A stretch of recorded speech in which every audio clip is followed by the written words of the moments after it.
Hey guys, tonight we travel back to a sun-scorched desert temple, where sandstone pillars gleam under a relentless sky and the scent of fermented dates mingles with the dusty aroma of freshly unrolled papyrus.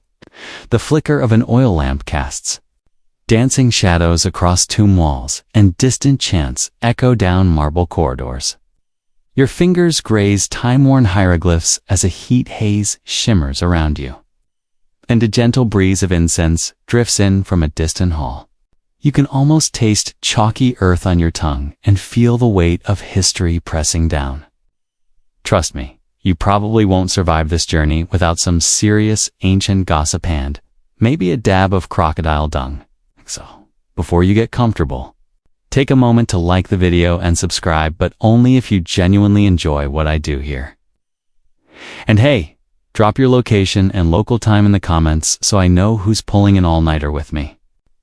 Now dim the lights, maybe turn on a fan for that soft background hum.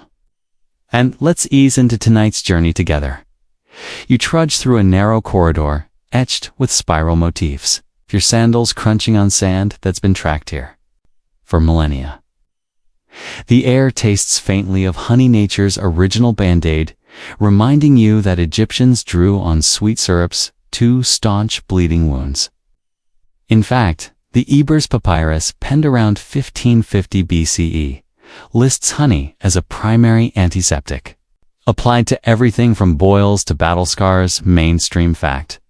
You pause as a tiny scarab beetle scuttles across a relief depicting a bejeweled pharaoh, and you catch a whiff of stale bread, moldy chunks once pressed into feverish gauze, an accidental precursor to penicillin.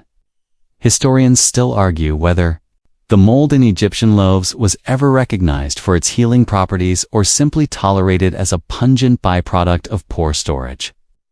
Scholarly debate. As you step into a vaulted antechamber, the walls close in and you hear your own breathing, magnified by silence. Torches flicker, revealing jars of crushed myrrh and willow bark lined up like alchemical soldiers. In one corner, a clay pot oozes thick, amber honey. In another, a small bowl holds what travelers later whispered was crocodile Dungajups' most infamous sunscreen. Yes, crocodile dung. A gritty paste smeared on faces to ward off the scorching sunlight, and perhaps deter sunburn as effectively as any modern SPF 20-something.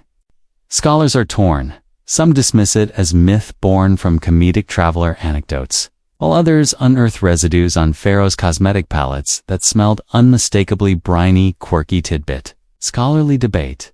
You crouch beside a low stone bench and unfurl a fragile scroll. Hieroglyphs swirl like serpents, describing salves made from castor oil, natron, and honey, all meticulously recorded by temple physicians called Swen. These healers billeted themselves in shadowed alcoves, scribbling treatments in red and black ink.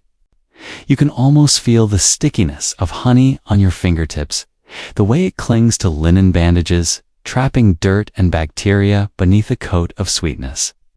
A slight cringe creeps into your spine as you recall modern TSA warnings about sticky fingers and suspicious substances. Cute, right? You rise and let your hand brush against a mosaic floor dotted with ceramic tiles, patterned like lotus petals. The cool tiles anchor you as you imagine an Egyptian soldier returning from battle, his arm oozing pus, swathed in linen soaked in fermented bread juice. He would have smelled like an ancient Reuben sandwich, tangy, yeasty, and wildly effective. Of course, if you tried that today, you'd probably get 6 weeks of antibiotics and an ER copay. Historians still argue whether priests endorsed these rustic remedies or left them to itinerant folk healers on the fringes of empire.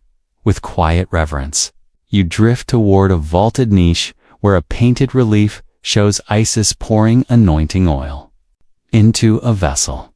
The oil is tinted with ochre and perfumed with frankincense. The inscription boasts protection against eye infections, one of humanity's earliest forays into ophthalmology. But as you lean closer, An arid breeze stirs dust across the stone, and you think about how these remedies vanished from official use. A new priestly order, keen on standardizing treatments, began to smother local lore in favor of rigid protocols. Honey stayed in kitchens. Moldy bread ended up in compost heaps. Crocodile dung became an oddity discussed only by leering court. Jesters dot your footsteps echo as you leave the antechamber, crossing a mosaic threshold into bright sunlight. Outside, squat pyramids pierce the sky, each block hewn by hands that once applied these very poultices. You can't help but linger touching the cool limestone, inhaling the dry desert air laced with date palm sweetness. It feels surreal, like standing in an open-air museum where every grain of sand has a story. Suddenly, a faint buzz draws your attention. A modern tour guide's voice crackles through a portable speaker, yapping about pharaohs and afterlives.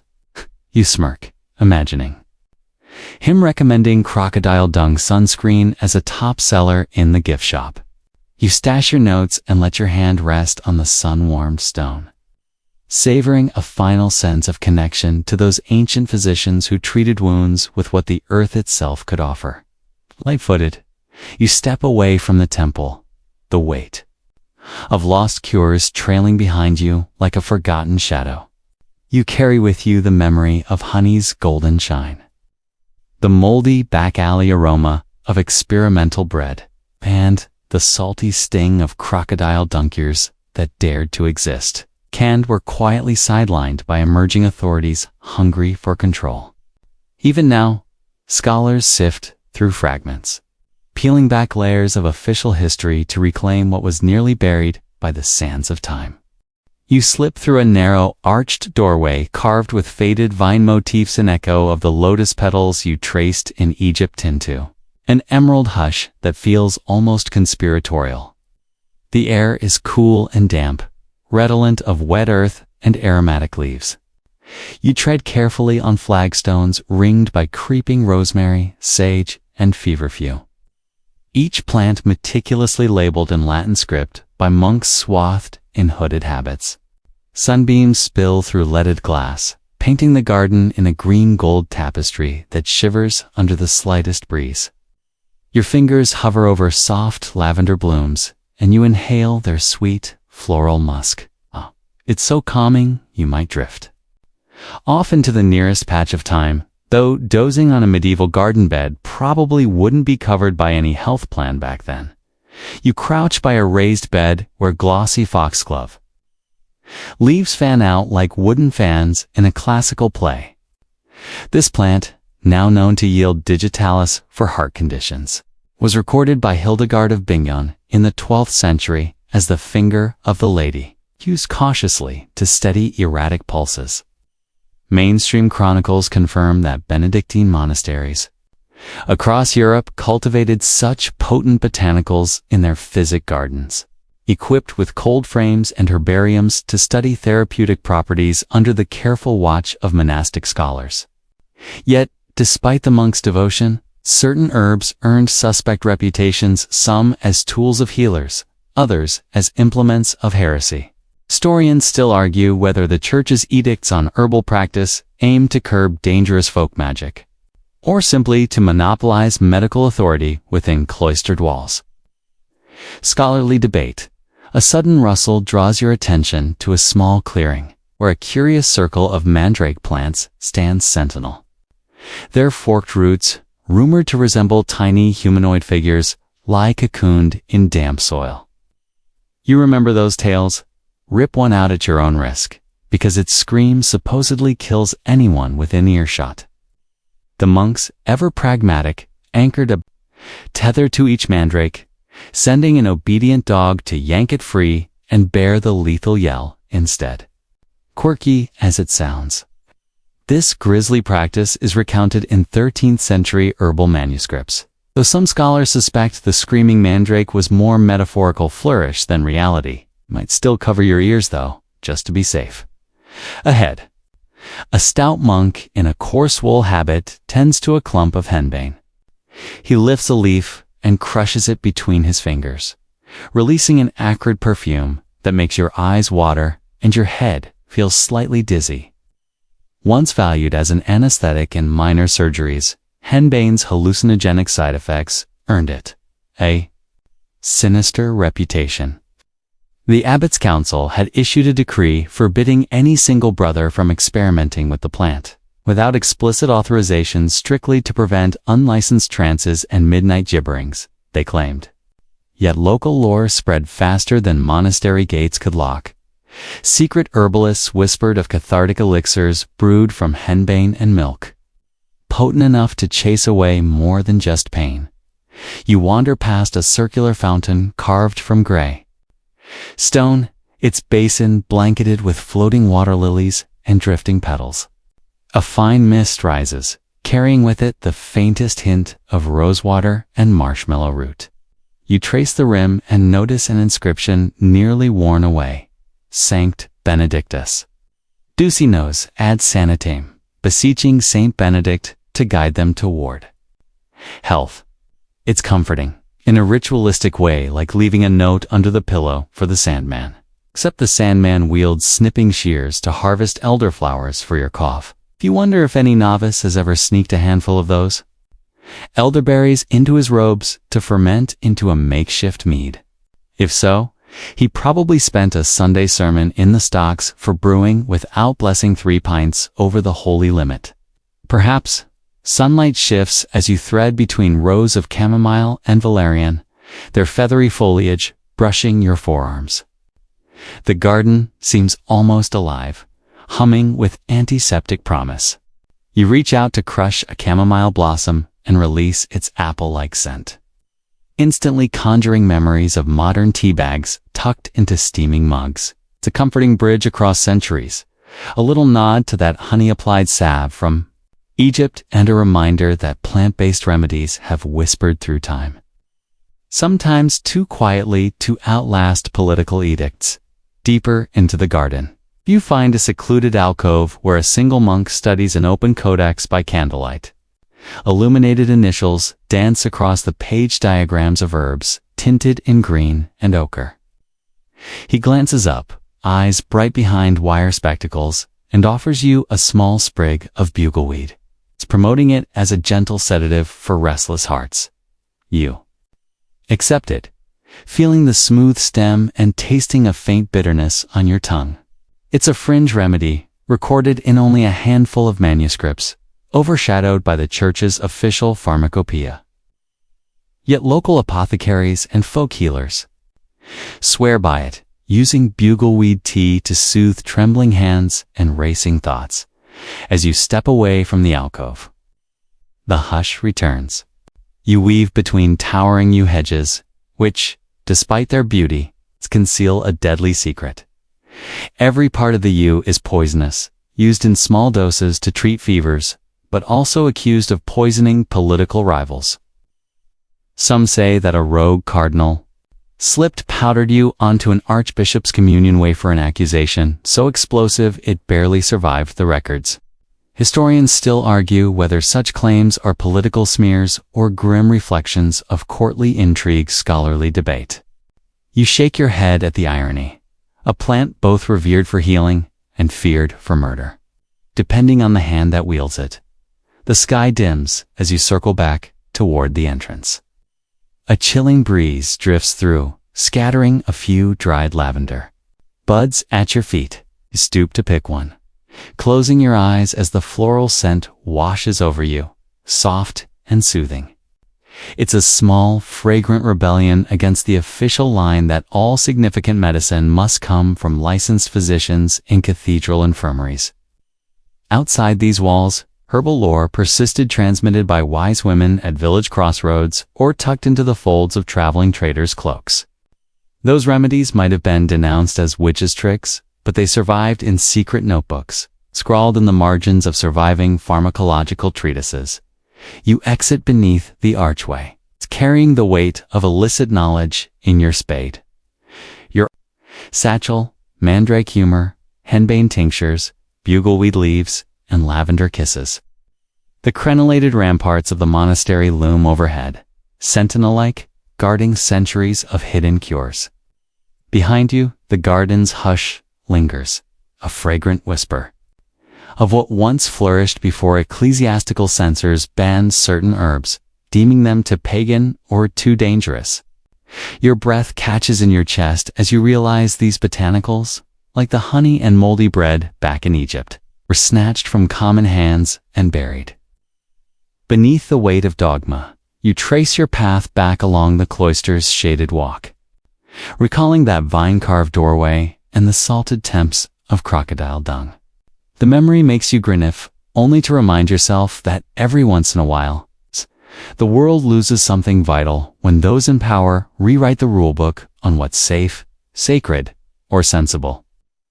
And in this monastery garden, you've walked the thin line between sanctioned piety and whispered rebellion, tasting history with every herb you touched.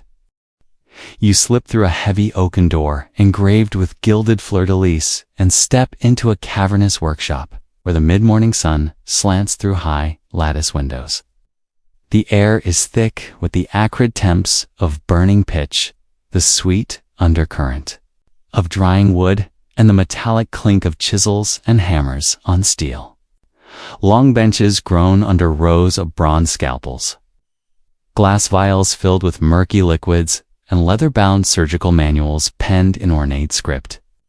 You feel the grain of a work table beneath your palm, still sticky with linseed oil. Somewhere, in this bustling hothouse of craft and commerce, whispers of revolutionary cures tangle with the rasp of master carpenters. Shaping splints for fractured limbs, your gaze drifts to a group of apprentices clustered around a narrow workbench. There, suit-streaked faces lit by candlelight. They're watching a silver-haired surgeon named Bartolomeo carefully demonstrate a new method to cauterize wounds with a heated iron rod. The smell of singed flesh flickers in the air, sour and strangely invigorating. This is 1564 in Bologna, and you're witnessing the cutting edge, quite literally, of Renaissance medicine.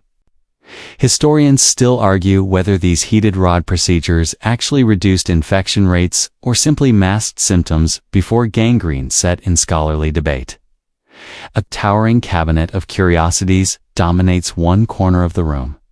A preserved jar of lamprey eels rumored to secrete blood-thinning enzymes, a sealed crystal phial containing powdered emerald purported to cure epilepsy, and an ivory skull-mounted boar's tusk once used as a trepanning drill. You shiver when you realize the tusk's blade had been honed to a razor's edge, spinning manually to bore through bone.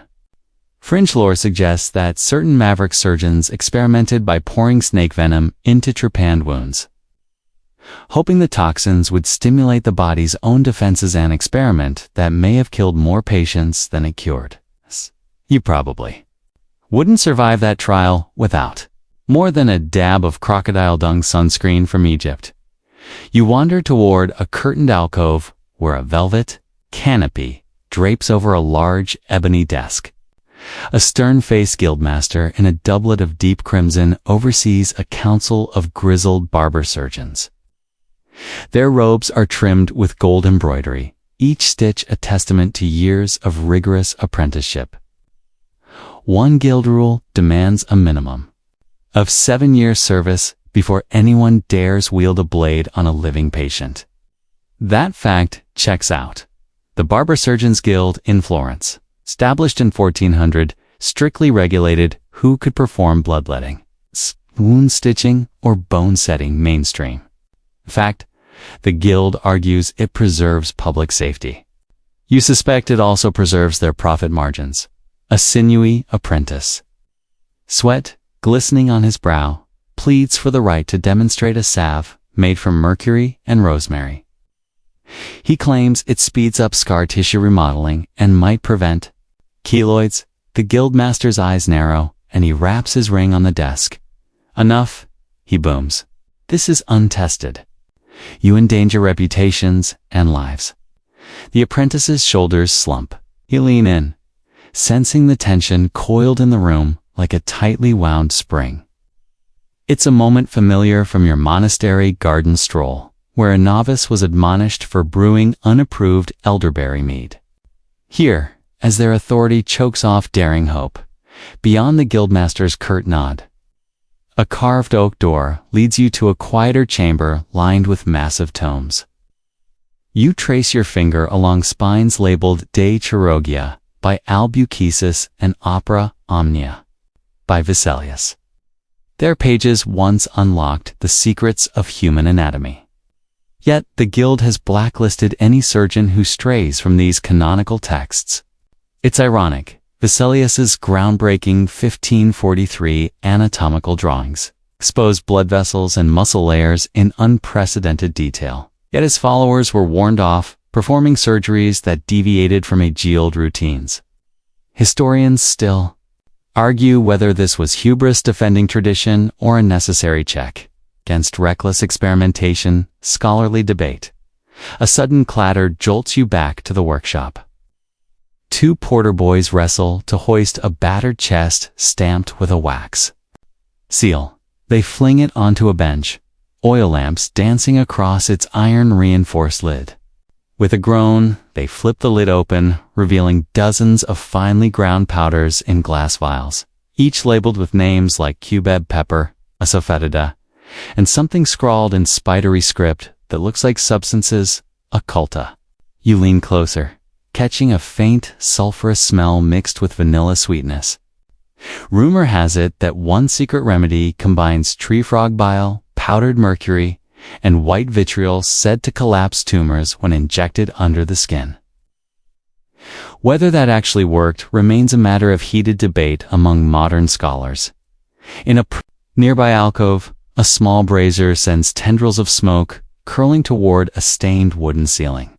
A surgeon named Alina pricks her finger and drips blood onto a silver spoon, adding a pinch of crushed spectacles ground from Venetian glass for clarity.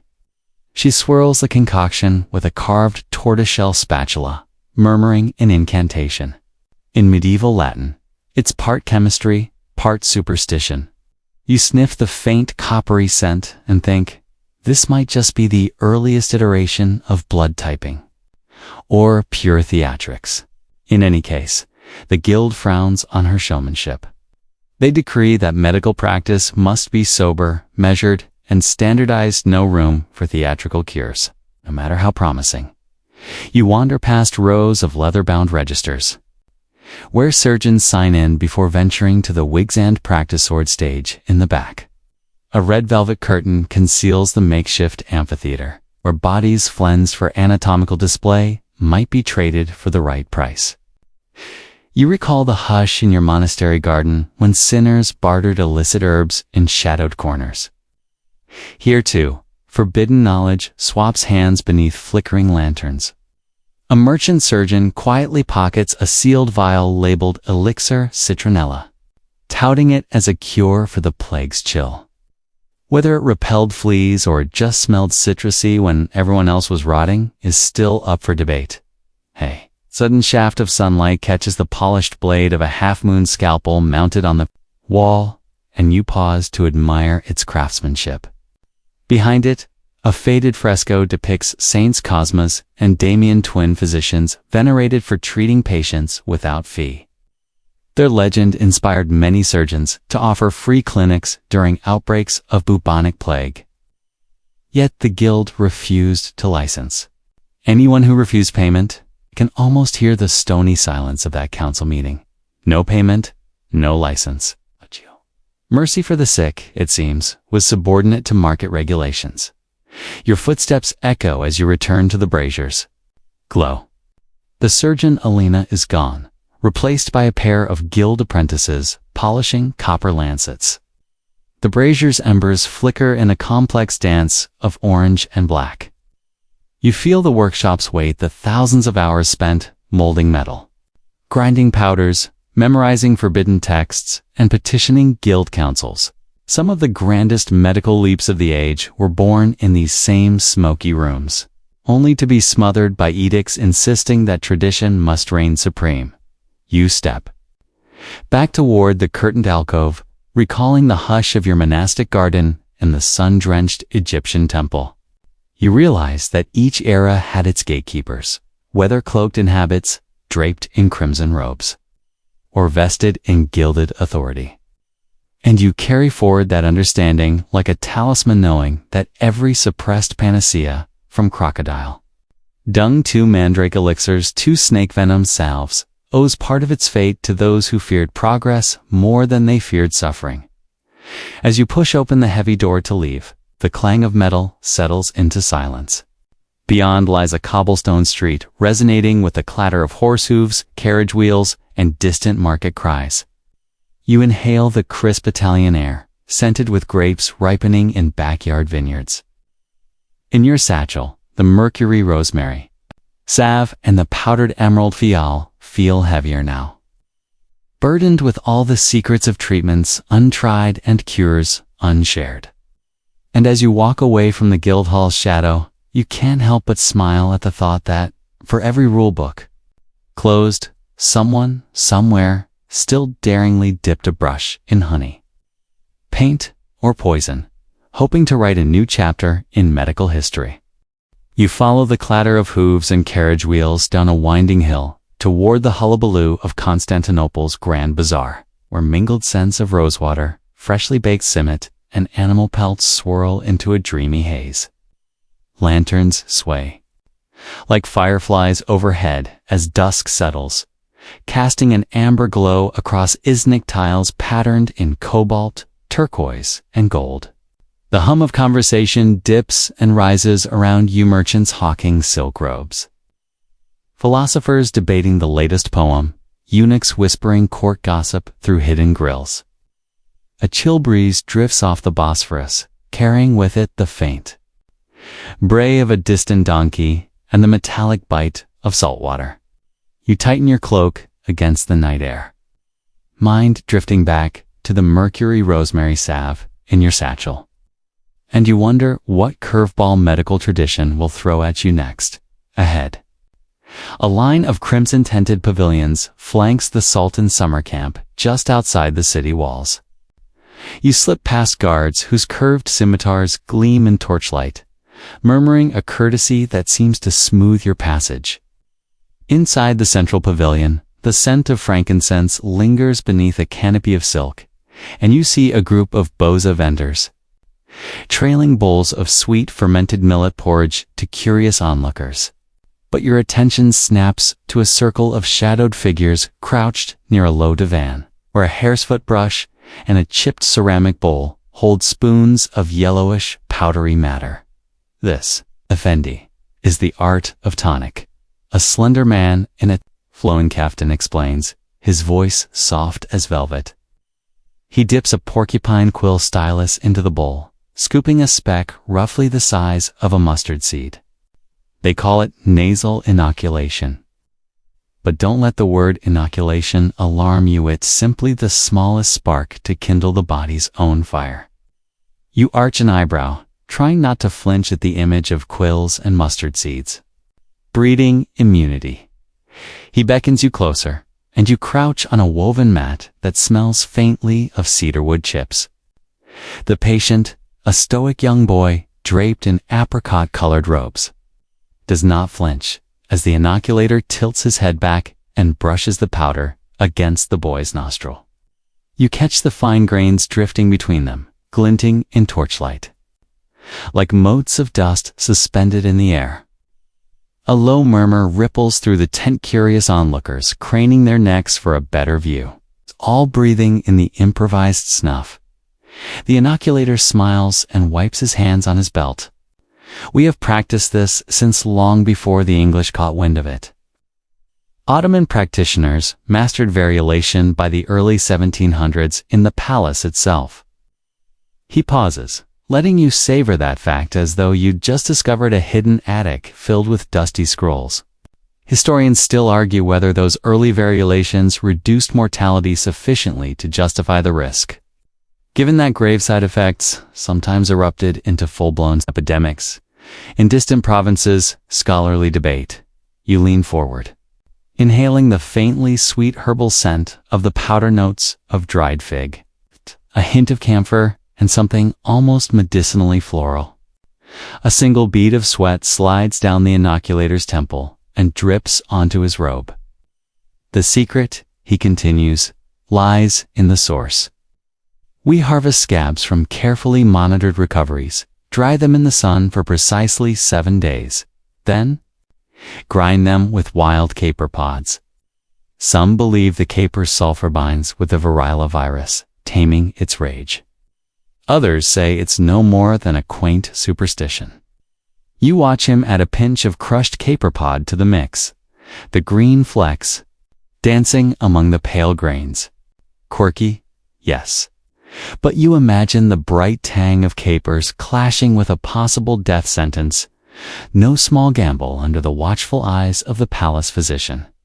He offers you a pinch on your palm. You hesitate only a moment before sniffing it.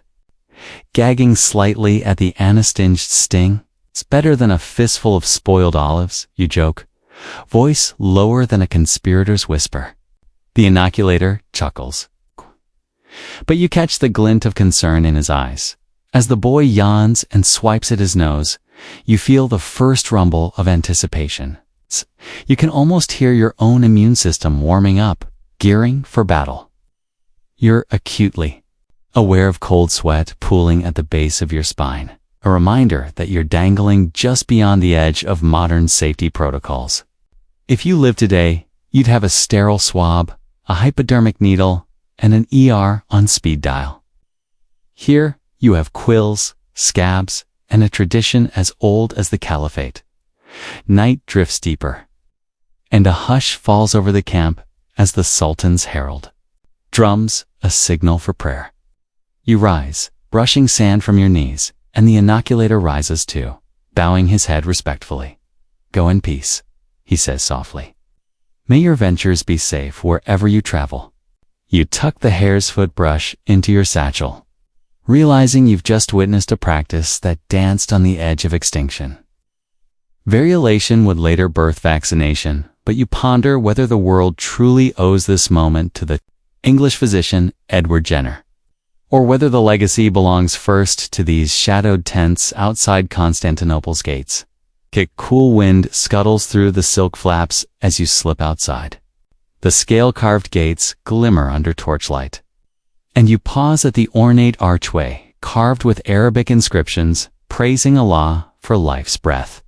You can almost feel the pulse of history thrumming beneath your fingertips, every prayer recited echoing like a lullaby for the living. But you also feel the weight of politics pressing down. Tensions between Sunni and Shia scholars erupted into bans on certain medical practices, and edicts from the ulama sometimes declared variolation too impious or dangerous. Public opinion swung like minarets at dawn, and you wonder if that practice might have vanished entirely had the winds of power blown differently. You wander past tents where stray dogs sniff lingering footprints and sleeping guards slump against blood orange pillows. A pungent odor drifts from the latrines, grounding you with a reminder that no matter how lofty the purpose, needful functions persist.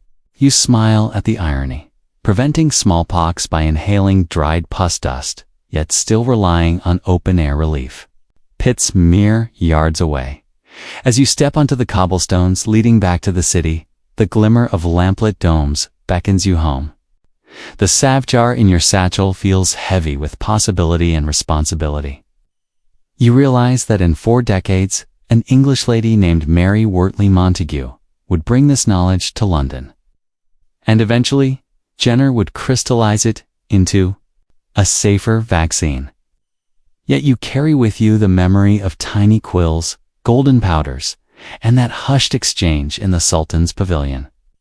Each suppressed cure, you think, carries a story not just of science, but of culture, faith, and the tussle.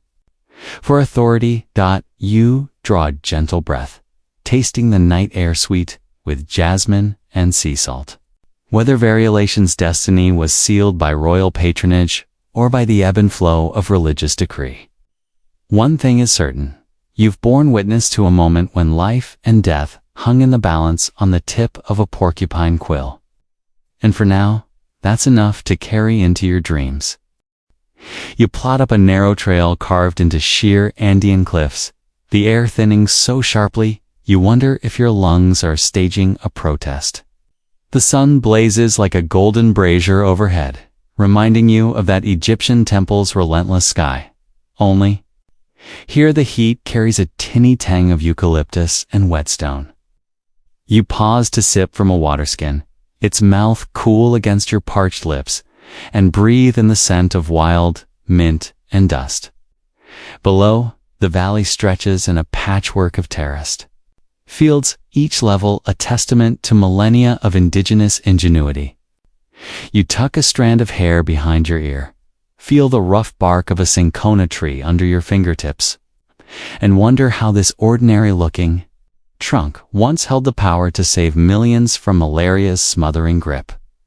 Legend says Spanish Jesuit missionaries first learned of cinchona's fever-curbing wonders in the early 17th century, when local Quechua healers guided them to groves cloaked in mist. Mainstream fact. You imagine those healers kneeling on dew-slick ground, whispering to the trees in a language older than conquest, forging pacts with spirits before cracking bark for its precious powder. Fringe lore claims shamans only harvest the bark under a blood-red moon, chanting to a giant Siba spirit that protects the grove, though some skeptics blame the dramatic tale on overzealous travelers seeking a better cocktail story. Quirky tidbit. Historians still argue whether such rituals were integral to the bark's potency or merely colorful stagecraft added later by wandering European fabulists. Scholarly debate. You strip a sliver of bark from a coworker's satchel. An excitable Jesuit who can't seem to stop shaking, crush it in your palm and watch pale dust drift like ash in a funeral breeze. The bitterness stings your nostrils, a fierce reminder that this cure was no sweet honey salve. Back in Europe, that same bitterness carried a premium. Colonial powers soon realized cinchona bark was worth its weight in gold, hoarding seeds and banning native cultivation.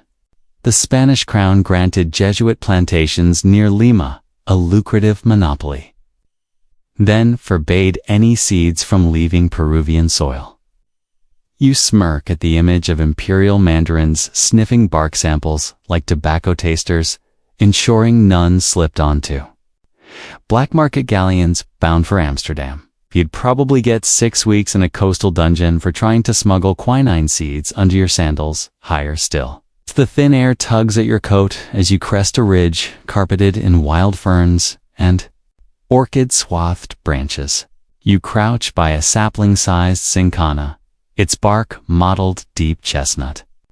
As you scrape the surface, a squirrel-sized rodent darts out, whiskers twitching, as if guarding the tree's secret. You wonder if the creature is a guardian spirit or just hoping for a free meal. You taste a stray flake on your tongue and recoil, chalky, acrid, almost as foul as mandrake or henbane gone wrong. A modern tea bag would taste like lemonade in comparison. You grin at the thought. If only you could slip a sachet of commercial chai into your pack to save yourself from grimacing every 10 minutes as twilight seeps into the valley. You shoulder your pack and follow a ruined Inca road leading to an abandoned Jesuit estate. Crumbling stone walls frame a courtyard strewn with mossy amphorae, half buried by ivy. Moonlight paints everything in silver blue hush. You ease into a shaded archway where a brass mortar and pestle rests on a stone plinth, worn smooth by centuries of grinding.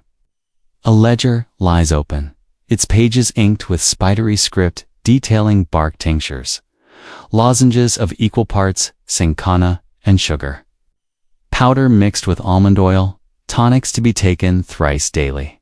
Yet between the lines, you detect scribbles in native Quechua, possibly notes on alternate recipes using coca or wild mint sections, later excised by Jesuit superiors, who deemed indigenous methods too crude for civilized consumption. You trace the ledger's margins. imagining a young novitiate adding each drop of lime juice to mask the bark's bitterness, his quill dancing above the text as he experiments with honey from highland bees. The irony isn't lost on you. That same honey once sealed wounds in dusty Egyptian temples, now used to sweeten something so unsparingly bitter. A chuckle escapes, as you recall, crocodile dung smudged foreheads and moldy bread poulticized. At least they tasted more. Artisanal dot. Beyond the courtyard, you push open. A half-rotted door leading to a vaulted chamber where wooden crates lie in stacked towers. Their stenciled labels read Peru bark and Quina Quina. It's alternating in Spanish and Latin. You lift the lid of one crate, expecting musty rot, but find each log carefully wrapped in waxed cloth and tied with hemp twine. Quick sniff. Tells you this batch was dried under optimal conditions. No mildew, no collapse into mold. It's a small miracle of preservation in a damp jungle climate. But the miracle turned bureaucratic nightmare. By the mid-18th century, the Spanish crown cracked down on local distribution to maintain sky-high prices in Europe. Jesuit priests transported bark only in official vessels. Under naval escort, any unsanctioned shipment was confiscated and burned. You imagine a bonfire roaring on a Peruvian beach, bark logs crackling as pale athletes hope to quell fevers in far-off London or Paris. You'd think fever dreams of a cure would outrank profit, but greed has a way of boiling humanity's better instincts down to a bitter sediment. You slip through the chamber's back exit, where a narrow stair descends into damp catacombs hewn from volcanic rock. The walls gleam with moisture, and the air hums with a distant drip of condensation. You follow the echo of dripping water to a low niche lined with hand-carved niches, each holding a solitary flask stained dark with old tonic. The inscriptions on these flasks include dates, patient names, and vague curates a primitive clinical trial in an age before randomization or placebos. You lift one flask labeled June 1745, Dona Mariana, and admire how tiny bubbles cling to the glass like captured ghost breaths of hope. Yet the fiasco unfolds in these hallowed halls as demand surged during colonial wars. British botanists smuggled seeds out of South America, broke the Spanish stranglehold, and established massive cinchona plantations in India and Java. The remedy, once guarded by Jesuit devotion, became a cornerstone of British imperial medicine, quelling fevers in Singapore, Calcutta, and beyond, at the cost of indigenous communities, losing both their monopoly and their cultural heritage. Historians still argue whether this was scientific progress or another chapter in colonial expropriation. Scholarly debate. You retrace your steps upward, emerging into moonlit silence. The citadel of Lima's stone walls gleams distant. Pale promise of civilization's comforts. Clutching your satchel, you reflect on the arc of Cinchona's journey, from Quechua groves to Jesuit chapels, then to corporate monopolies and global plantations.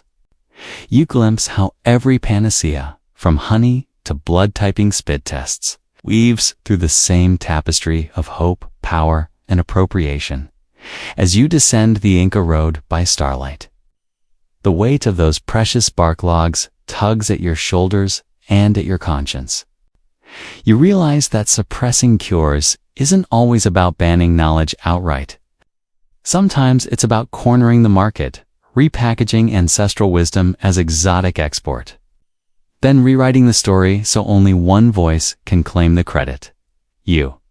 Take a final breath of the night air, tasting a faint echo of camphor on the breeze. Somewhere in the world, a fever breaks thanks to that ancient bark, even as its provenance is quietly forgotten. And you tuck the flask into your pack, carrying the bittersweet memory of Cinchona's colonial conspiracy into your dreams. You step into a long, narrow corridor where gas lamps sputter in wall-mounted sconces. their yellow glow pooling on scuffed floorboards stained by centuries of muddy boots and darker secrets. The air feels heavy, thickened by damp stone walls. And the faint tang of disinfectant, or at least what passed for disinfectant in 1870s Glasgow.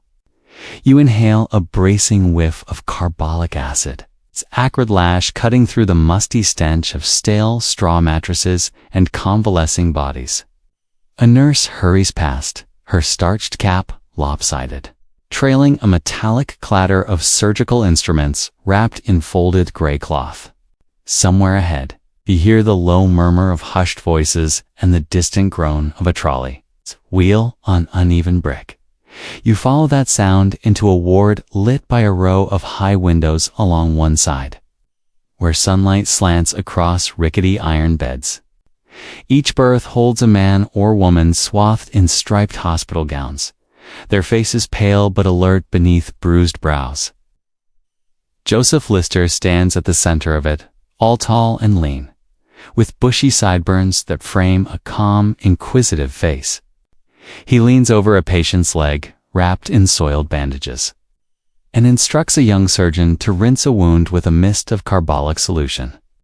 You feel the fine spray settle on your cheeks like a cold, invisible rain, carrying the bitter scent of burnt licorice and the promise of fewer gruesome amputations. In 1867, Lister published his findings, showing that antiseptic carbolic dressings cut post-surgical infection rates dramatically from nearly half of all cases, under 15%, entering in a new era of germ theory in practice mainstream fact. Yet as you watch him dab the solution on raw flesh, you sense the ward's collective tension. Some surgeons wrinkle their noses at this stinging smell. Others refuse to believe microscopic creatures could be responsible for gangrene. A fresh air and clean linen will do, one older doctor mutters, yanking off his elbow-length gloves as if they were mere costume pieces. Historians still argue whether Lister's triumph was chemical brilliance or simply a side effect of mandating cleaner gowns and better ventilation. Scholarly debate. You drift to a corner where a brass trolley holds neat rows of glass bottles, labeled carbolic acid 120, alongside jars of ether and chloroform. It looks more like an apothecary shop than a battlefield against putrefaction. A junior nurse hands a bottle to an apprentice who hesitates, peering at its cloudy contents. Whispered rumors swirled that Lister once tested his spray apparatus on a foul-smelling cattle trough, proving carbolic acid could deodorize manure almost instantly. Quirky experiment that embarrassed the hospital board, but thrilled the avant-garde medical community. Quirky tidbit. A sudden clink draws your gaze to the patient under Lister's care, a factory worker whose arm bears the jagged edge of a crushing injury. The wound oozes dark fluid, and you catch your breath at the sight of blood and grayish pus mingling under that antiseptic mist. You recall the honey-drenched bandages of ancient Egypt and cringe at the thought of sticky residue on linen. This spray, by contrast, creates a cold crispness, like wiping your skin with aloe gel fresh from the Frigex. It tastes of car workshop fumes if you accidentally inhale too deeply. Lister glances up and offers you a nod, as if welcoming an old colleague. You crouch beside him, pressing a gloved palm to a small basin catching runoff. Tiny droplets ripple across its enamel surface, each one a microcosm of hope. "See," he says softly, tapping the basin. "Cleanliness alone isn't enough. We must attack the invisible enemy." You swallow, imagining microscopic invaders lurking on every cuff and scalp, ready to pounce on exposed flesh. Across the ward, a surgeon named Dr. Smaith glares at Lister from beneath bushy brows. He strides over, arms folded, and clears his throat. Your carbolic mist reeks and hardens tissue. "My patients complain of burns. I refuse to douse them in chemical burns." Lister straightens, lips barely parted in a courteous but firm line. Then you can proceed without antisepsis and risk losing your limb, he replies, voice soft but unwavering. The tension crackles like static electricity. And you realize you're witnessing not just a medical demonstration, but a skirmish.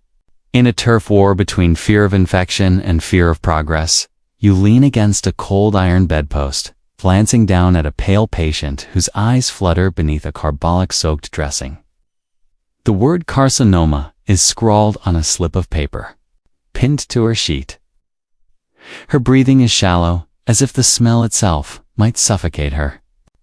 A nurse murmurs a prayer under her breath, then tucks a folded quilt beneath the patient's chin, whispering a consolation about the spray's stinging feeling.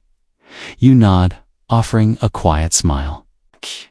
You know healing sometimes tastes like penny candies, dipped in brine.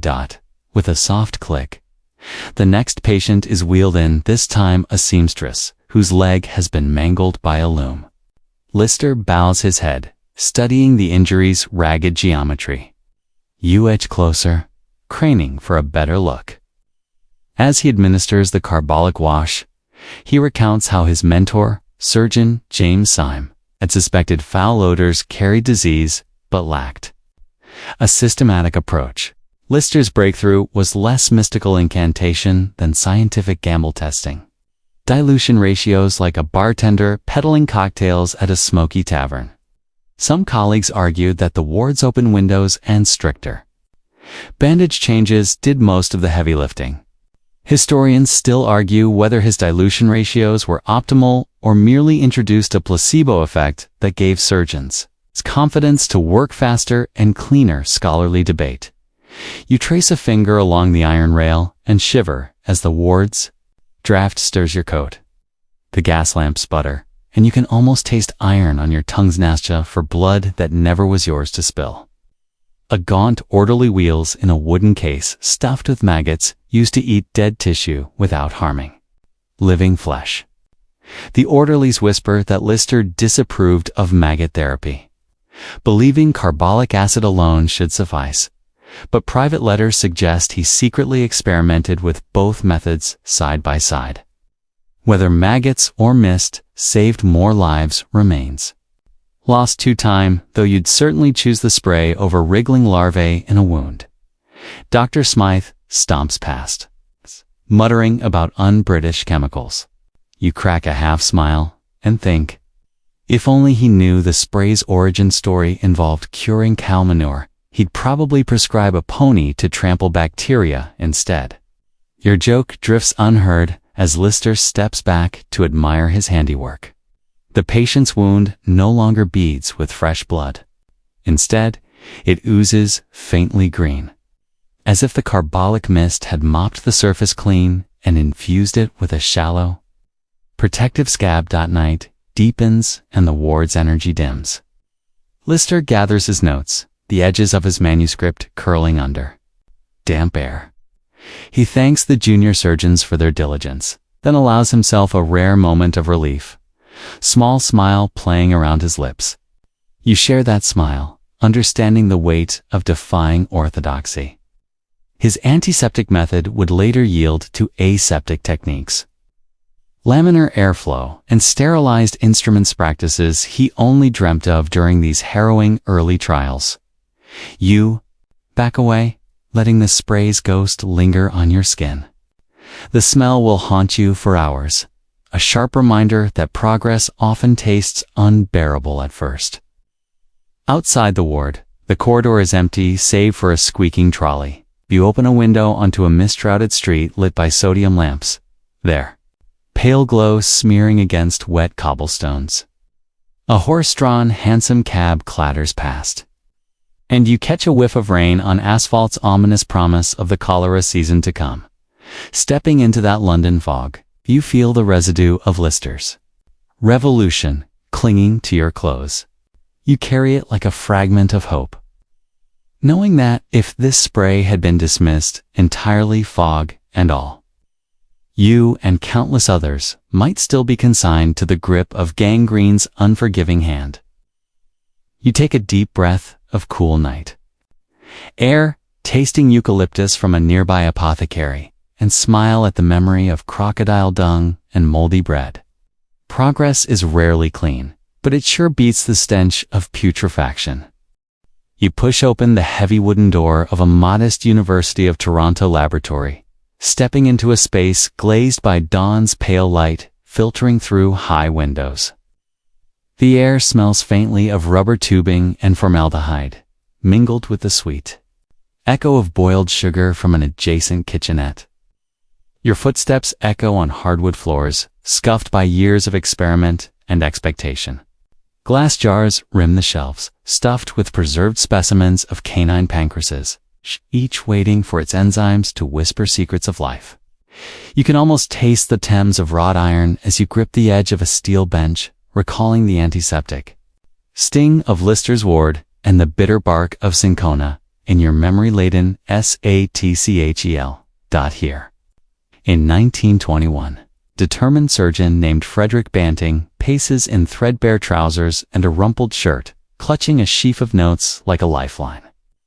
Beside him, a wiry medical student, Charles Best, stirs a beaker of saline solution over a Bunsen burner. The room hums with anticipation. They're on the brink of isolating insulin from dog pancreases to save diabetics from certain death.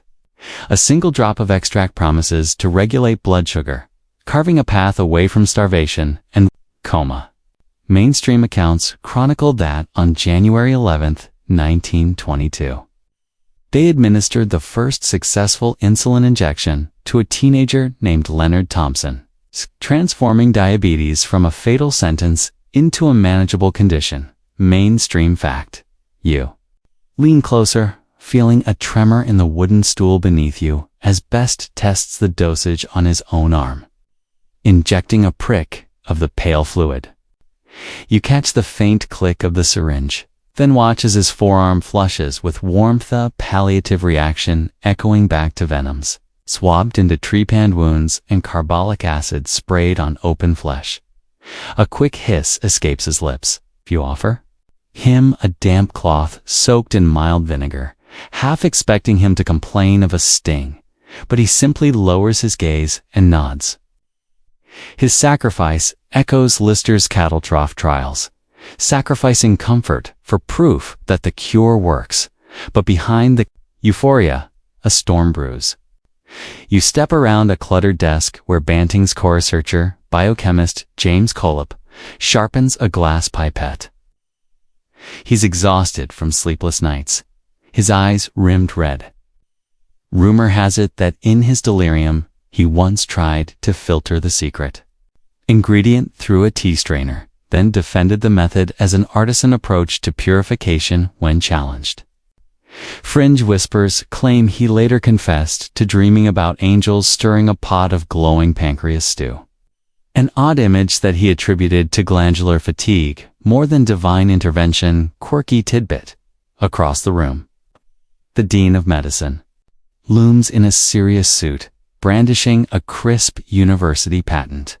His voice buzzes with legal authority as he declares that the university will patent the insulin process. Banting blinks as the dean explains that patents are the surest way to protect the discovery from corporate monopolies. You tighten your pulleys. You tighten your grip on the bench, recalling the Bay of Pig-style embargo on cinchona seeds you witnessed in Peru, where imperial edicts reshaped who could grow life-saving bark. Now, here, the patent feels like another cage around Hopex.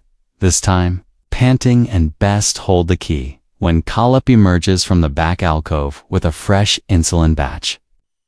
The dean slides the document across the desk. Banting hesitates, then signs in shaky script. You watch the pen hover before he scrawls his name, wondering if the weight of that signature will tip the scales between charity and commerce. Historians still argue whether the university's decision to patent for a mere dollar was an altruistic gesture to ensure low-cost insulin or a savvy move to claim credit and royalties in a burgeoning pharmaceutical market. Scholarly debate. You circle the room, absorbing the tension like a sponge. Rows of labeled flasks shimmer under the sunlight. pancreatic extract A, concentrate B, control serum.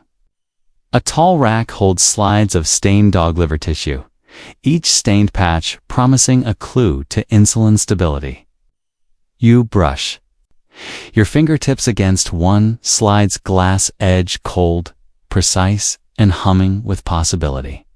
You've seen such slides before in Renaissance guild halls, where Vesalius's anatomical drawings lay under glass, forbidden to surgeons who defied the canon. Here too, someone could defy the process and turn to black market syringes, but most patients have only one shot at survival. As Banting and Best squeeze insulin from cold pancreases. You feel an ache for the patients waiting outside. Children gaunt as mummies, adults drifting in and out of lethargy, slipping toward diabetic coma. Leonard Thompson's miraculous recovery echoes through the corridors. Word spreads to New York, London, and Bombay. But you also imagine local apothecaries hawking homemade casseroles of boiled liver and onion juice in the hope of vague pancreatic benefits. Some whispered remedies claim that a cat's gallbladder, dried in the sun, could reduce sugar in urine. You shiver at the thought of brewing feline bile into tea, yet some desperate souls swore by it until the first proper insulin vials arrived.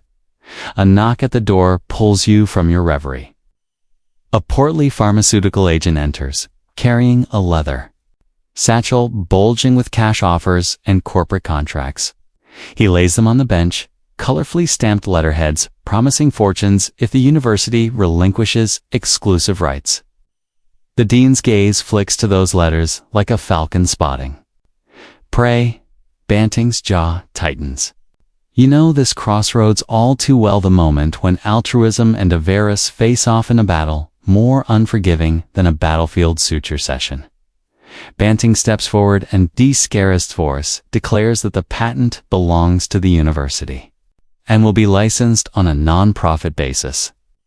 You exhale, tasting a ripple of relief, sweet as honey in your mouth.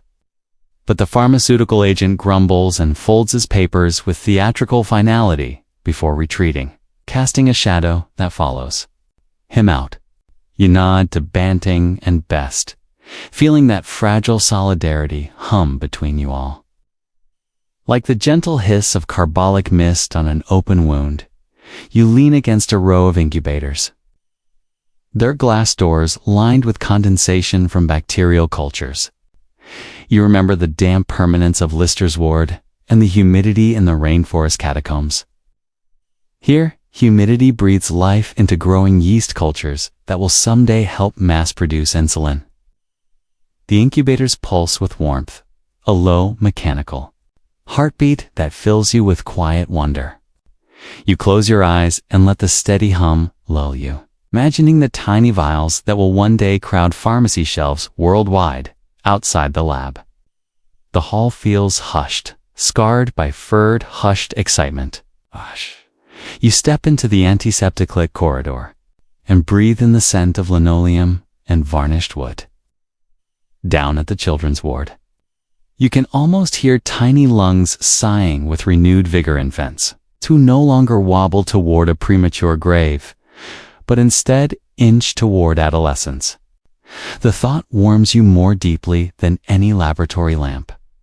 Clutching the university patent in your pocket, its crisp pages crisp as fresh linen. You reflect on the journey from crocodile dung and honey to antiseptics and now to pancreatic extracts. Each suppressed or overlooked cure has danced on the edge of authority's blade, from Egyptian temple priests to monastic herb scribes, from Renaissance guildmasters to 19th century ward surgeons. Now, in this Toronto lab, hope is pinched between legal paragraphs and heartfelt philanthropy.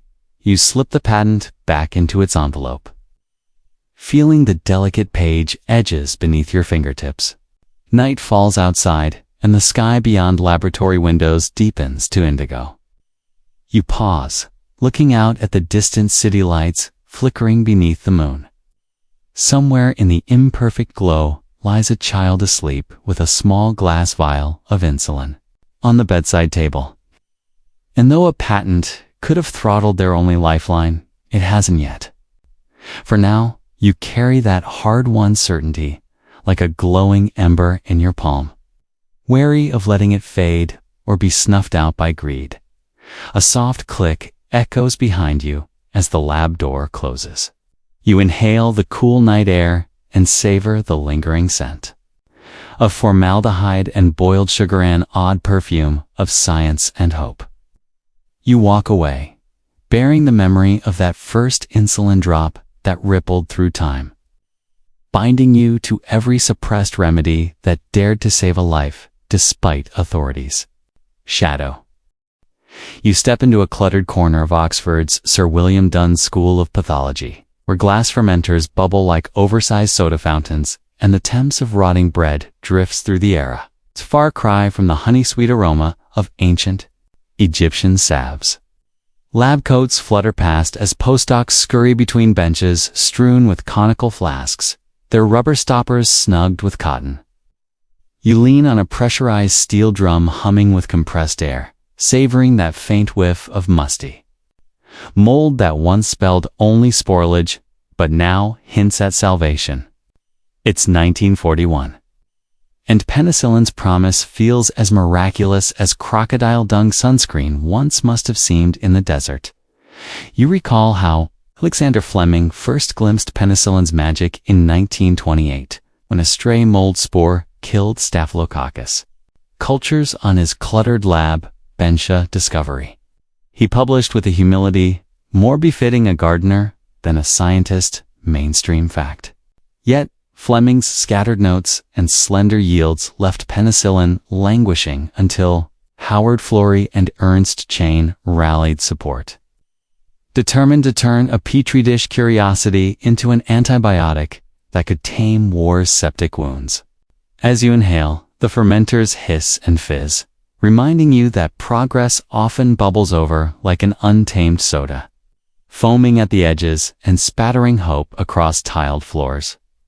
A small group clusters around a stainless steel, Trophon improvised prototype fermenter cobbled from milk vats and salvaged air compressors. The lead technician, bearded and bespectacled, scoops a handful of blue-green mold from a cotton pillowcase into the trough, murmuring Latin names like a medieval herbalist, chanting incantations. Quirky rumors swirl that one early lab assistant insisted on growing penicillin on slices of Welsh farmhouse cheese, believing the local microflora would boost production, though his experiment merely yielded a vile-smelling rind and a stern warning from Chain about culinary misadventures in a sterile lab setting. Quirky tidbit. You shudder at the thought of antibiotic-laced Roquefort and decide to let Swiss cheese remain cheese.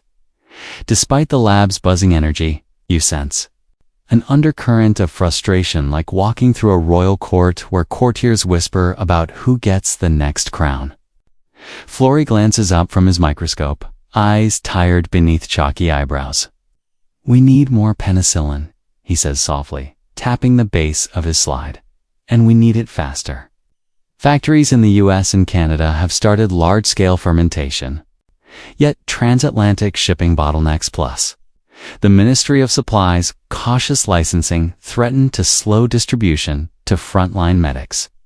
Historians still argue whether government red tape or corporate caution bore greater blame for those early shortages. Scholarly debate. You wander over to a chalkboard where production yields are scrawled in hurried script. July 1941, 0.5 grams per liter. October 1941, 2.3 g per liter, and then an asterisked note. Batch destroyed, contamination. A technician scrubs down a fermenter's interior, grumbling that one bad spore can contaminate an entire week's work. You've pat them on the shoulders sympathetically, imagining the rug-pulling frustration of building hope only to see it poisoned by a single rogue microbe. At least moldy bread in Egypt never demanded such precision, you joke quietly, earning a half grin and a weary nod at a long wooden bench. A chemist named Dr. Ayres carefully distills blue liquid through glass tubing, her white hair glinting in lamplight. The distillate drips drop into a beaker, each pearl a potential lifesaver. You lean close and inhale the faintly sweet, almost floral note. Nothing like the carbolic sting in Victorian wards, nor the liver scent of early insulin batches. It's delicate, ethereal, like bottled dawn. But as she lifts the beaker, it catches the light in a column of pale aqua, and you feel that same spark of wonder you felt awed by Lister's carbolic mist. Only multiplied at THOUSANDFOLD. Then you overhear a low, urgent conversation. Two industrial partners from a pharmaceutical consortium have arrived unannounced, pressing for exclusive rights to Oxford's penicillin patents. They whisper about potential profits, market shares, and post-war booms. You stiffen, picturing those furious Jesuit superiors guarding cinchona seeds on Peruvian beaches. The idea of hoarding a cure for corporate gain feels like amputating hope. You recall Banting's nonprofit patent pledge and wonder if generosity lost its edge once money entered the fray. Flory intercepts him, adjusting his spectacles. "Gentlemen," he says, voice measured, "our priority is to save lives, not stockpiles of shares." One corporate executive smirks, smoothing his tie. "Still, doctor, a reliable supply chain requires investment capital. We could underwrite your expansion at a percentage." Flora's jaw sets. You hold your breath, imagining the hinge between philanthropy and profiteering creaking ominously. Historians still argue whether the pharmaceutical industry's early involvement accelerated penicillin's availability or imposed price and licensing barriers that hampered global access. Scholarly debate. You slip past the tense trio to a white-tiled corridor where a nurse steps in, carrying a metal tray of freshly filled ampules. The nurse's apron is splattered with penicillin broth, and you inhale the warm, briny temps of yeast and sugar. Joking under your breath, you murmur, "Next stop, antibiotic-spiked breadsticks for GI distress." And the nurse lets out a tired but genuine laugh, one of only three you've shared all day. Feels good, even as you sense the weight of urgency pressing down beyond the corridor. A ward lies waiting. You can almost hear shattered bones grinding and blood-weary soldiers edging toward infection. You grip the ampule tray carefully, noting the handwritten labels. Batch 27B 3.1. Milligram per milliliter use within 48 hours. A single drop could be the difference between life and a gangrene-driven amputation. Yet every batch counts, and supply is always behind demand. You pause to allow a callback. Remember that moldy bread in Egypt? That time you snorted dried smallpox. Scabs in Constantinople. Each leap in medical history has relied on a pinch of daring, sometimes a stray spore, sometimes a dash of fringe lore. Penicillin's path is tangled in political and corporate weeds. You step into an adjacent ward. The stale scent of antiseptic swells your nostrils, and you place ampules on a nurse's cart. She locks eyes with you, and you exchange a nod that needs no words. Outside, the Oxford skyline shimmers in twilight. You slip out through the wrought iron gates, breathing in the cool night air scented with jasmine and damp stone. Somewhere on the continent, a battlefield surgeon will unstop an ampule, inject penicillin into a grisly wound, and watch the swelling recede like a recalcitrant tide. But you also know that production politics could snatch away that moment, sabotaging supply lines, delaying shipments, or burying patent details in legal small print. You hug your coat tighter, feeling a whisper of moldy sandwich remorse cross your mind. At least Frog's Venoms never had to battle shipping logistics. As you walk away, the fermenter's hum fades behind you, replaced by the distant bell towers. Toll armed with a vial of hope and a head full of caution, you step into the Oxford evening. The night hums around you, promising both cures and conflicts.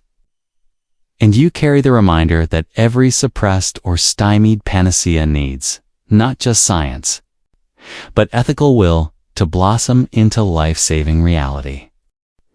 You push open a heavy fire door labeled chemotherapy research and slip into a dimly lit corridor where the hum of fume hoods and the clink of glassware set a steady, calmed, almost hypnotic rhythm.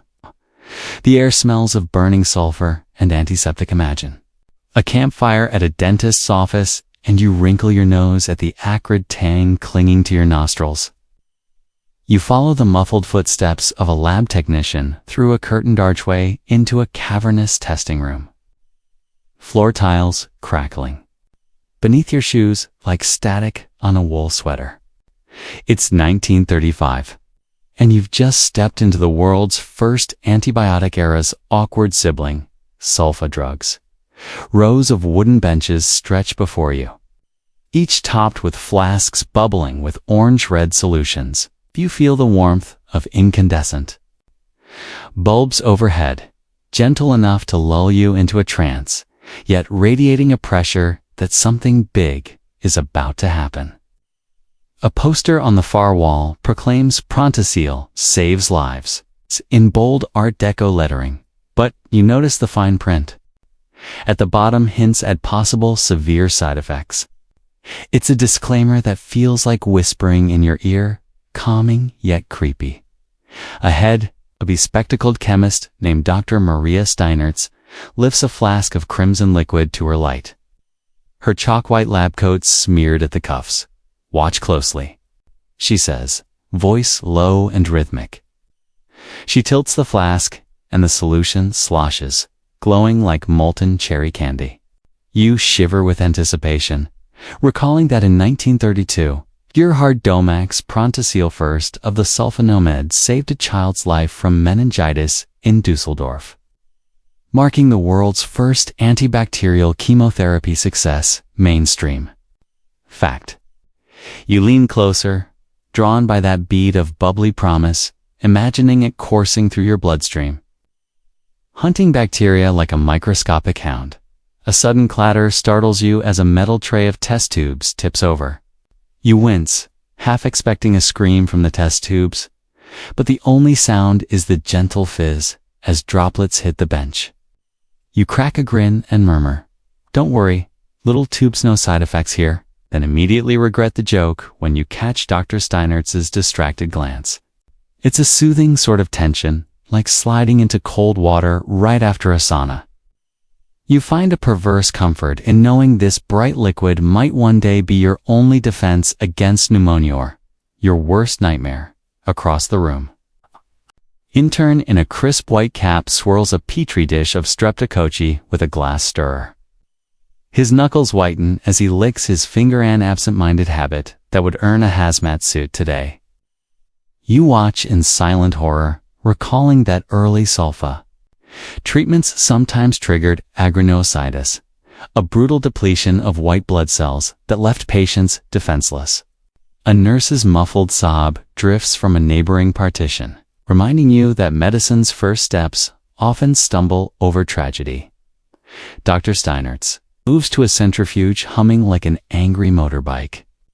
She loads vials labeled Prontosil derivative 17B and swivels a dial. The machine whirs, spitting out vapor that smells of nail polish remover and gunpowder. You inhale sharply, and your chest tingles as the solvent fumes tickle your lungs. Someone jokes that inhaling enough might make you hallucinate a psychedelic trip, so much for PG-13. But there's an uneasy laugh that follows. It's hard to say whether the joke is funnier than the grim reality of toxic epidermal necrolysis that felled dozens of patients in 1937. You drift toward a long oak table where leather-bound journals lie open. One page shows microscopic images of damaged Rash's bride tread. Angry patches beneath, which someone has scrawled remedies in shaky script. Cold compress, oatmeal baths, and an intriguing note. Trial dose, 0.5 grams with evening. Prune bowl. You pant slightly at the thought of prunes pummeling your gut, just to counter a drug's wrath.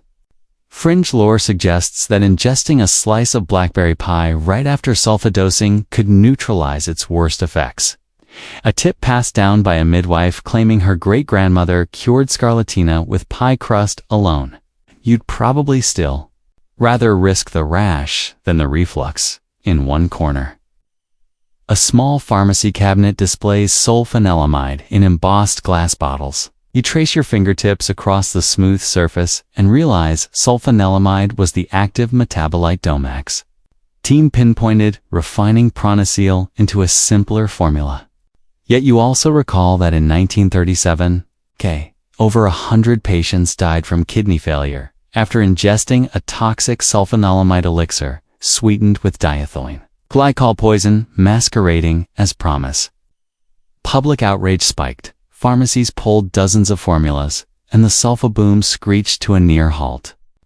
Historians still argue whether corporate cover-ups hid these tragedies longer than necessary, or whether government regulations simply caught up belatedly to the mounting death toll. Scholarly debate. You inhale again, tasting that metallic sweet tinge on your tongue like sucking on old pennies dipped in cough syrup. Your eyes drift to a flurry of notebooks marked Project Quicksand, where researchers jotted ideas for safer sulfa derivatives. One entry suggests substituting carboxylic acid groups to improve solubility. Another hints at linking sulfa rings with benzothias moieties. Yet you spot red ink cancellations scrawled across promising pages, ideas deemed impractical, expensive, or unprofitable. You imagine boardrooms in Basel or New York where executives cleaned house of expensive experiments in favor of existing patents. A lab assistant wheels in a cart of beakers, their contents ranging from neon orange to muddy brown. He wobbles and nearly spills a flask labeled sulfacetamide before steadying it with a sigh of relief. You offer him a thumbs up and whisper, "Nice catch almost, had us brewing caustic hot chocolate." He chuckles, groggy but relieved, then leans in conspiratorially to tell you that sulfacetamide lotion later ruled the skincare market as a treatment for acne. You grin at the irony. One of the few survivors of this era is now the bane of teenage cheeks worldwide. The hum of an old radio crackles overhead, reciting news bulletins about the looming war. You shiver, thinking how sulfa drugs once raised hopes of medical miracles but had to contend with supply shortages and rationing. You can't help but note that Pronicil powder smelled like burnt matchsticks. And if you added enough, it could strip paint off walls. Its frontline medics diluted it into tablets that still cost a fortune. Joke's on you, if you expected cheap pills. As evening light filters through high windows, you drift toward a locked vault. Inside, heavy steel doors guard a cabinet of experimental sulfa stocks. You crane your neck to see tinted vials marked sulfasafranine and sulfanegan. A plaque warns, "Authorized personnel only," but you slip a wary glance at the unguarded latch and resist the urge to peek. The temptation feels like cracking open a diary you shouldn't read, thrilling, yet probably dangerous for your sanity. You exit the lab into a narrow brick-lined hallway, the air cooler and perfumed with eucalyptus from a potted plant in the corner. An odd choice, given that eucalyptus oil was once touted as a tuberculosis cure. You run your palm along the brick and whisper. From moldy bread to antiseptics to dog pancreas, and now sulfa fiascos. Who knew the cure aisle would read like a carnival sideshow? You smile at your own line, feeling the gentle tug of tiredness on your eyelids. A nurse emerges from a side room, carrying a patient's chart. She rubs her temples and tells you in hushed tones that a new sulfa derivative might clear pneumonia without the rash, but it will take months of trials. You nod, placing a reassuring hand on her arm, even though you suspect her more than anyone knows the gamble patients take with every tablet.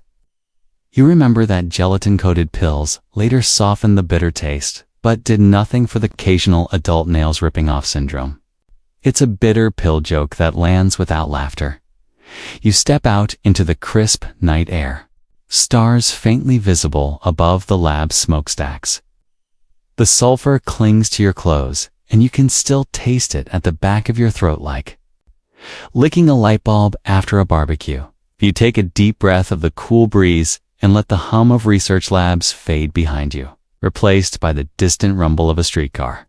You've just witnessed an era of promise and peril, where a chemical craze soared and crashed on the rocks of human frailty and corporate interest.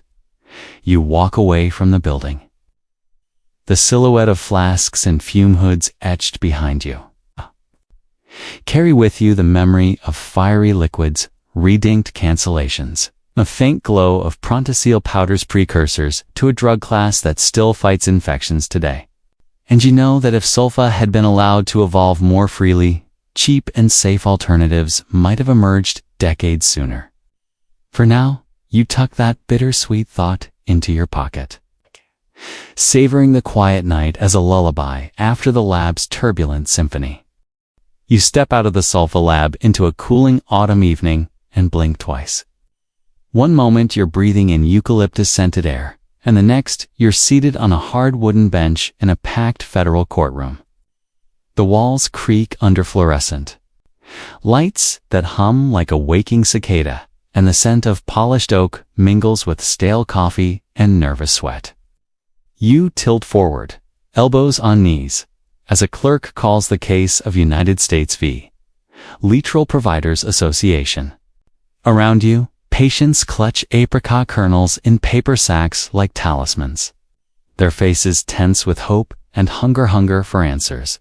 That is, not lunch. A lawyer rises, clearing his throat so loudly it sounds like a gun being cocked. He explains how amygdalin, popularly known as Lateral, or vitamin B17, was extracted from bitter apricot pits and touted in dozens of clinics during the early 70s as a miracle cancer cure. Mainstream trials, he concedes, showed no reproducible tumor regression and sometimes dangerous cyanide toxicity, prompting the FDA to ban interstate shipment of Letro in 1977. Mainstream fact. You shift in your seat, recalling the ammonia-like sting you felt when you sniffed experimental salves in Renaissance workshops. I wonder why this kernel cure smells like trouble in every era. A tall, gray-haired oncologist takes the stand, adjusting a thick folder bristling with pages of clinical data. He describes how dozens of patients chewed bitter kernels until their molars ached, believing each gnaw released healing compounds, though some ended up in emergency rooms with vomiting and blurred vision instead of renewed vitality. You wince at the image. Chewed kernels falling like tiny grenades in patients' mouths. Quirky rumors persist that certain advocates recommended intravenous Lateral infusions tinted with fluorescein, so that under UV lamps, a patient's urine glowed bright green like radioactive slime unintended. Party trick that horrified lab technicians' quirky tidbit? You lean back, noticing a woman next to you slip a handful of kernels into a velvet pouch carved with a crescent and a star. She whispers, "My aunt's liver spots vanished after a month of these." You imagine her aunt applying crocodile dung sunscreen in Egypt, smearing one odd cure after another, and smile at the cyclical absurdity of medical fads. The oncologist concludes by stamping his folder shut and declaring matter-of-factly that no biochemical pathway has been validated by peer review. A statement that lands like a bomb in the hush. Next. A lawyer for the Lateral Providers Association springs to his feet, voice smooth as boiled honey. He rails against government overreach and invokes patient autonomy. If a terminal cancer sufferer wants to gamble on an apricot pit, who are we to bar that choice? He gestures toward a video reel of sunlit orchards that would have made even ancient Egyptian temple priests nod in approval. Historians still argue whether the right to try movement that sprouted here paved the way for modern experimental drug laws or simply dragged vulnerable people through legal limbo. Scholarly debate. The judge's gavel snaps down, and the courtroom door swings open to admit a gaunt man in a threadbare suit, Dr. Nathan Flanagan, chief promoter of a Texas clinic. He collapses into a chair, blinking against the harsh lights. His badge reads cancer survivor, but his cheeks are gaunt. His eyes sunken as if he's just crawled from a decades-old plague pit. You remember the dim glow of University of Toronto labs and the hope you felt watching Banting's first insulin droplet form. Now, Flanagan's dream of curing carcinoma with apricot pith seems like a minimalist painting of scientific hubris. When Flanagan testifies, his voice trembles with both weariness and conviction. He recounts patients who claimed tumor shrinkage, anecdotal reports unsupported by X-rays or pathology slides. You squint at a grainy black and white Polaroid, showing a patient with a taped arrow indicating a shrunken lesion. It's an image that might have been more reliable if it weren't blurred by poor focus. Still, you feel a pang of empathy. These are people who tried everything from moldy bread poultices to mandrake elixirs before landing on kernels. In that solidarity, you almost applaud their chutzpah during cross-examination. A DA brandishes a vial filled with powdery white residue. This, he intones, is the cyanide released when Letrol is metabolized. It's measured in micrograms, yet enough to kill. He holds the vial aloft like evidence in a murder trial. A ripple of gasps travels through the gallery, and you catch your breath, again remembering. The hiss of carbolic mist in Lister's ward, and the swirl of penicillin broth in Oxford fermenters. Every medicine can kill if misused. Every promise can turn toxic. On the gallery's far side, a mother clasps her teenage son's hand so tightly her nails dig into his skin. His gaze drifts to the kernels in her palm, and you sense the weight. Pressing on both of them, the choice between a slim chance at remission and the certain agony of standard chemotherapy. You recall the hushed console you offered a sulfa nurse earlier, and you silently root for their right to choose, even as you fear the dangers. The final arguments bracket the room in legalese and moral fervor. The government lawyer warns that allowing Letrol's interstate sale would undermine all drug safety regulations, opening floodgates for charlatans and kitchen alchemists. The defense counters that what we curtail here is not an herb, but hope itself. You catch yourself craning forward, heart stirring with the same desperate optimism that once made you drink tisanes of elderflower and henbane. Just because it was the only option left. After hours of hearings, the verdict is postponed. Cheers. And groans ricochet down the corridors as you exit into the crisp night. You sip a cup of vending machine coffee, burnt watery, but somehow comforting, and lean against a lamppost. The light flickers, and you can almost visualize the judges.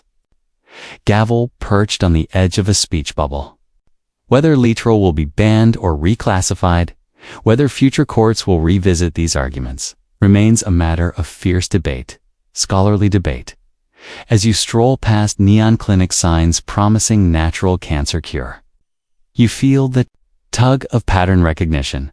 Monastic herbs, exiled by church edicts. Renaissance salves, smothered by guild rules. Colonial quinine, monopolized by empires. And now legal statutes, strangling kernels in courtrooms. The game hasn't changed, only the players wear different robes. Judges instead of priests. Lawyers instead of abbots, regulators instead of guildmasters. Each suppressed cure waltzes on the edge of legitimacy, stepping forward with one toe, while the other is tripped by authority. You pause beneath a billboard advertising the latest chemotherapy, drug boxed in white and blue, marketed with buzzwords like targeted therapy. It glows with a sterile promise that contrasts sharply with the soft hum of night. You can almost hear that synthetic echo. Trust me. It's FDA approved. You allow yourself a wry grin, thinking if only they'd let the apricot kernels fight fairly in the ring. A late-night taxi honks as it rolls by, spraying a shimmer of wet streetlight on the curb. You tighten your coat around yourself, savoring the damp chill against your skin. Somewhere, someone will update medical statutes. Someone will petition the Supreme Court. Someone will chew kernels under a Texas sun until the law or mortality intervenes.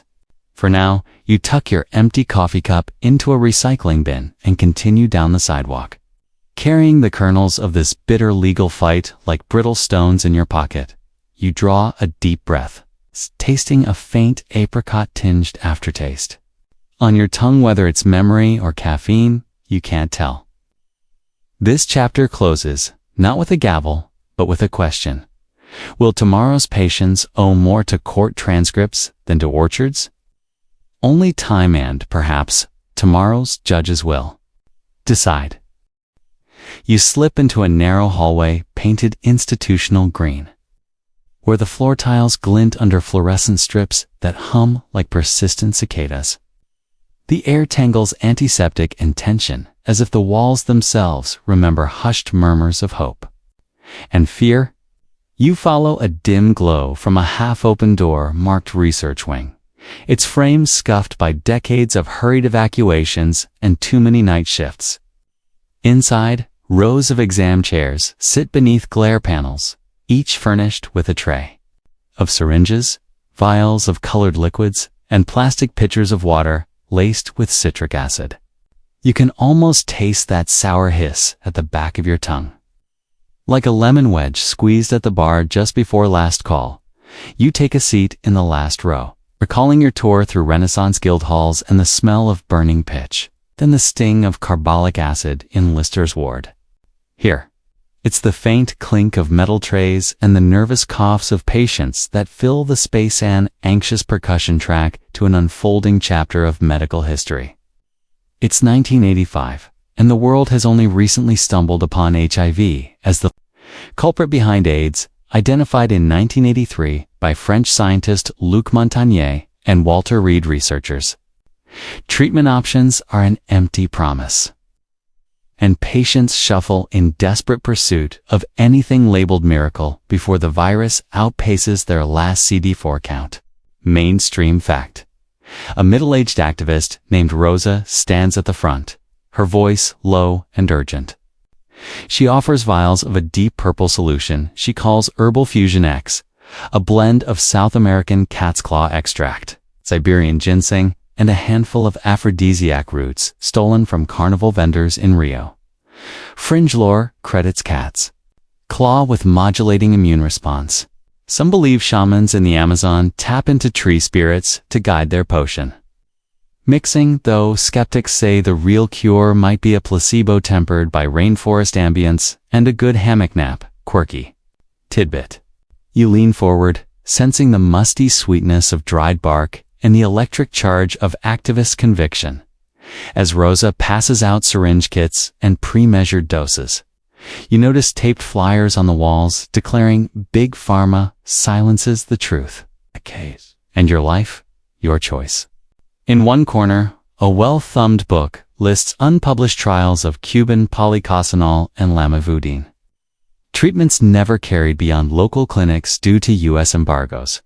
Historians still argue whether political sanctions on Cuba impeded genuine breakthroughs, or simply gave crackpots an excuse to peddle snake oil while authentic research sputtered under economic blockade. Scholarly debate. The first volunteer, a wiry man named Coleman, sits beside you. He closes his eyes as Rosa threads a catheter into his forearm and injects a dose of Herbal Fusion X.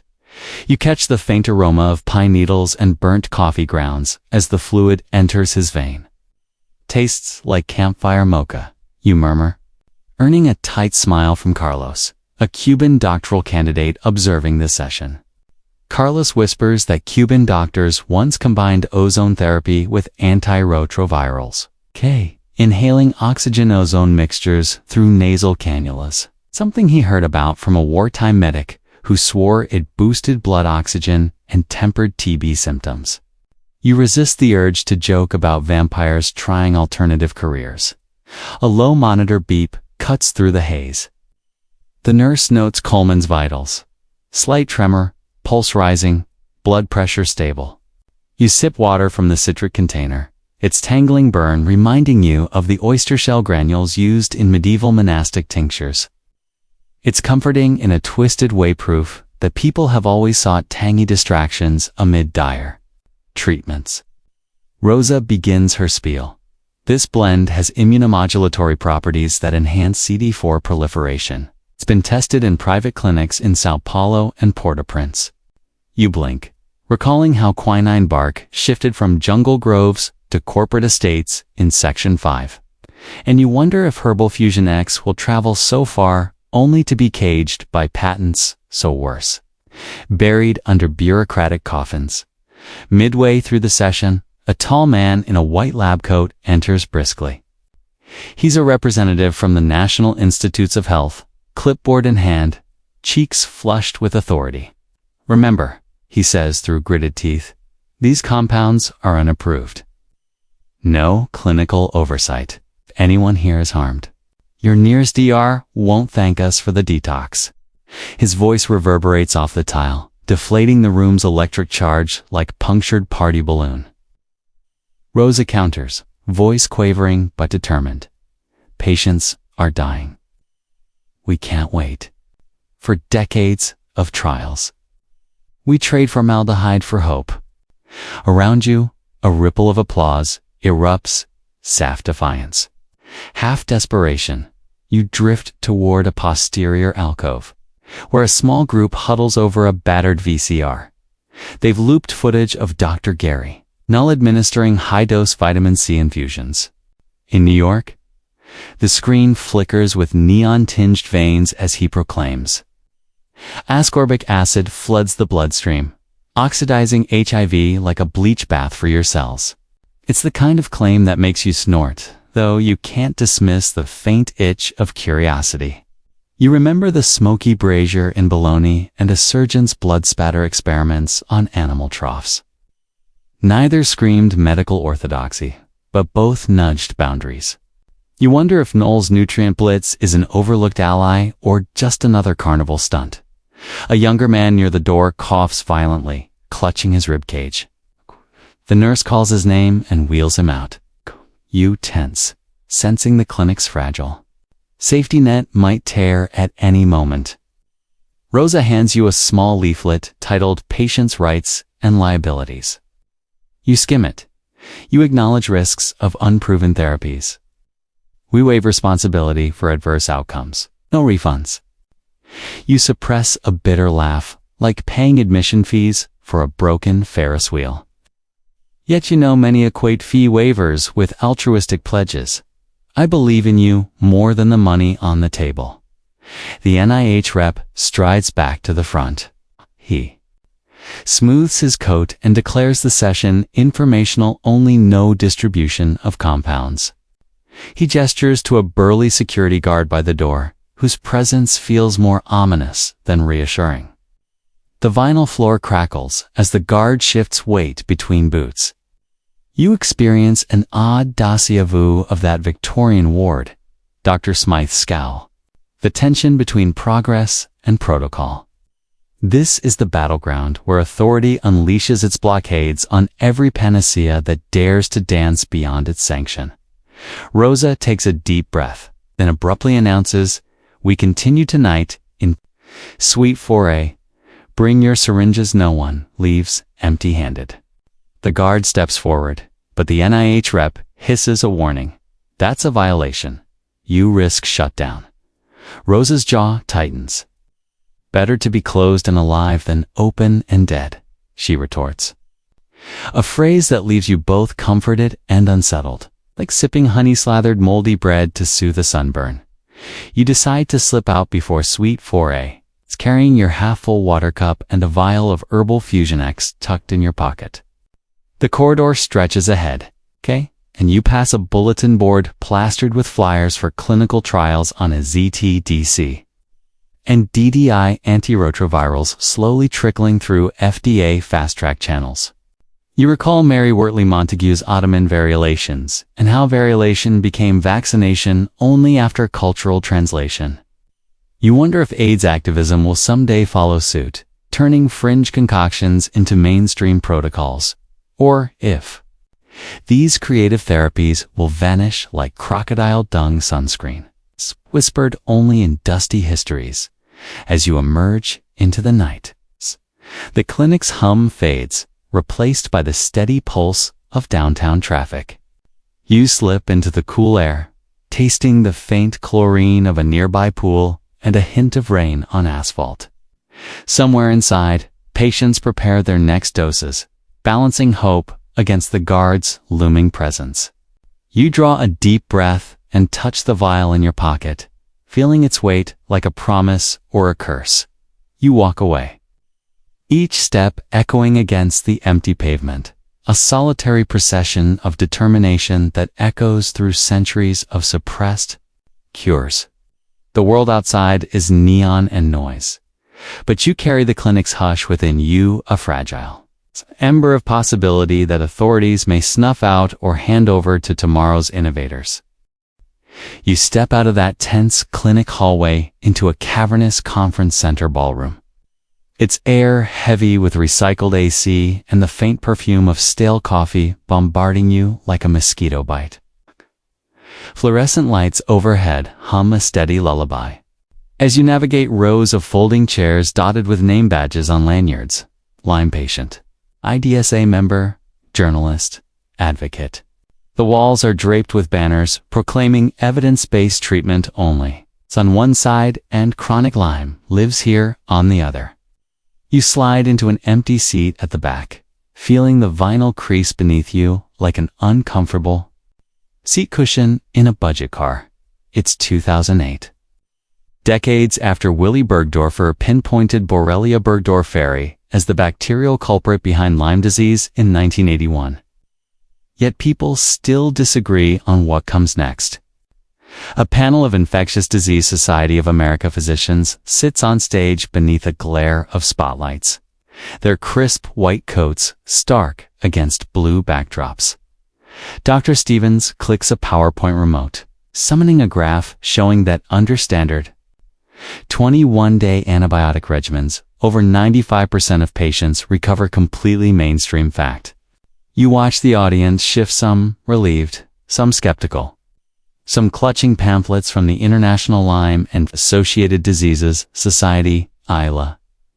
You remember that Egyptian honey salve sticking to linen and that mist of carbolic acid spraying down Victorian wards, both cures derided before their day in medical courts.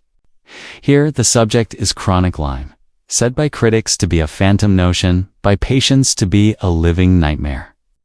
Historians still argue whether persistent joint pain and fatigue after treatment reflect ongoing infection or a post-infectious immune rebound. A debate echoing those medieval monks arguing over mandrake magic versus pernicious witchcraft. Scholarly debate.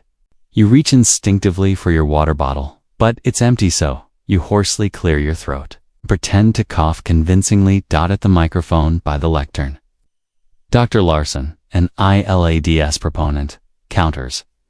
Our surveys show up to 20% of treated patients report debilitating symptoms beyond 6 months. His voice a calm undercut by passion. He passes around a clear plastic vial containing cloudy fluid spinal tap samples from a chronic Lyme patient. Faintly greenish, suspended, like an eerie aquarium. You lean forward, wrinkling your nose at the fish food temps.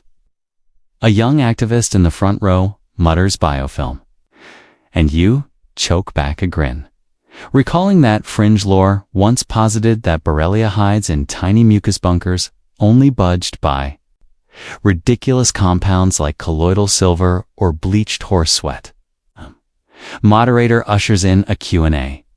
A woman in a faded sweatshirt stands so quickly her chair nearly topples. Her voice quivers as she asks about prolonged antibiotic courses, projecting to a slide showing an IV line dripping into her arm in a dingy basement clinic.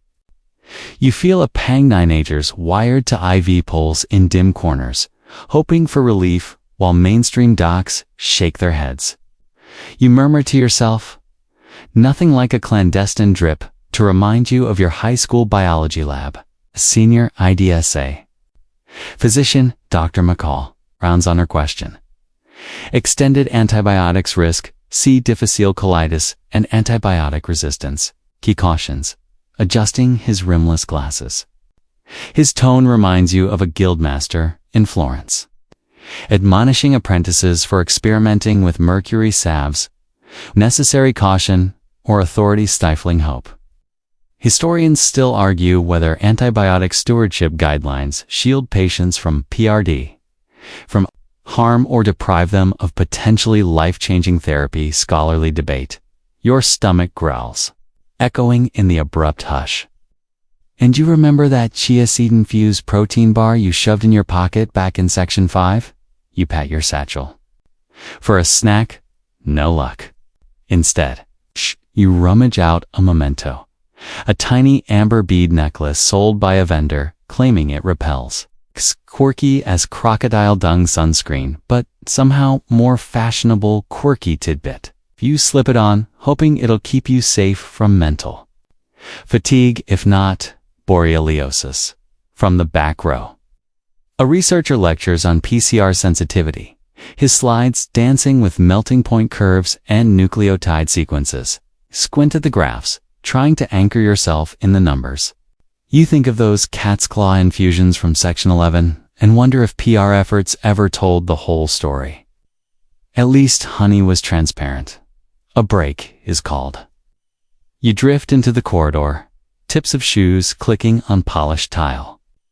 Coffee steam curls from a huge urn labeled complimentary refreshments, though the urn's interior holds only lukewarm water. You scoop a packet of instant cocoa and dump it in, stirring to a faint sludge. You sip and grimace. This tastes like powdered chocolate microwaved on a rock. In the hallway, clusters of patients and doctors form tight circles. You overhear a heated debate, if you want proof. Show me Borrelia in tissue versus your biopsy won't capture the patches that hide in ligaments. You notice a tinfoil-wrapped sandwich on a nearby chair, someone's lunch, abandoned mid-discussion.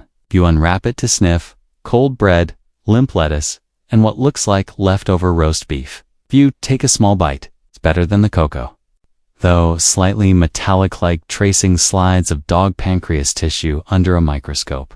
You return to the ballroom, where an IDSA spokesperson is handed a scrawled note. Is there a clinical trial underway for chronic Lyme? She glances at her notes. Trials are limited due to funding and unclear case definitions, she says.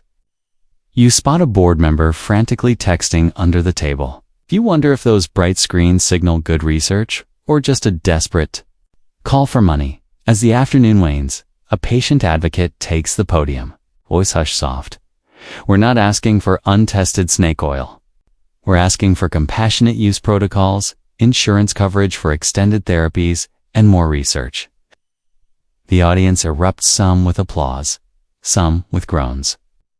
You've swallowed the last of your sludge cocoa, feeling slightly queasy. You rise and leave the conference center, stepping into late-day sunlight that feels too bright after hours of fluorescent hum.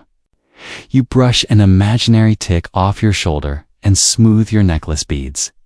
You catch the glint of a weed sprouting through sidewalk cracks and muse on how even stubborn plants find a way. Each suppressed cure, from the herb-laden cloisters to those tick-driven treatment fringes, shares a stubborn will to survive. You walk away from the conference banners, the hum of debate echoing behind you.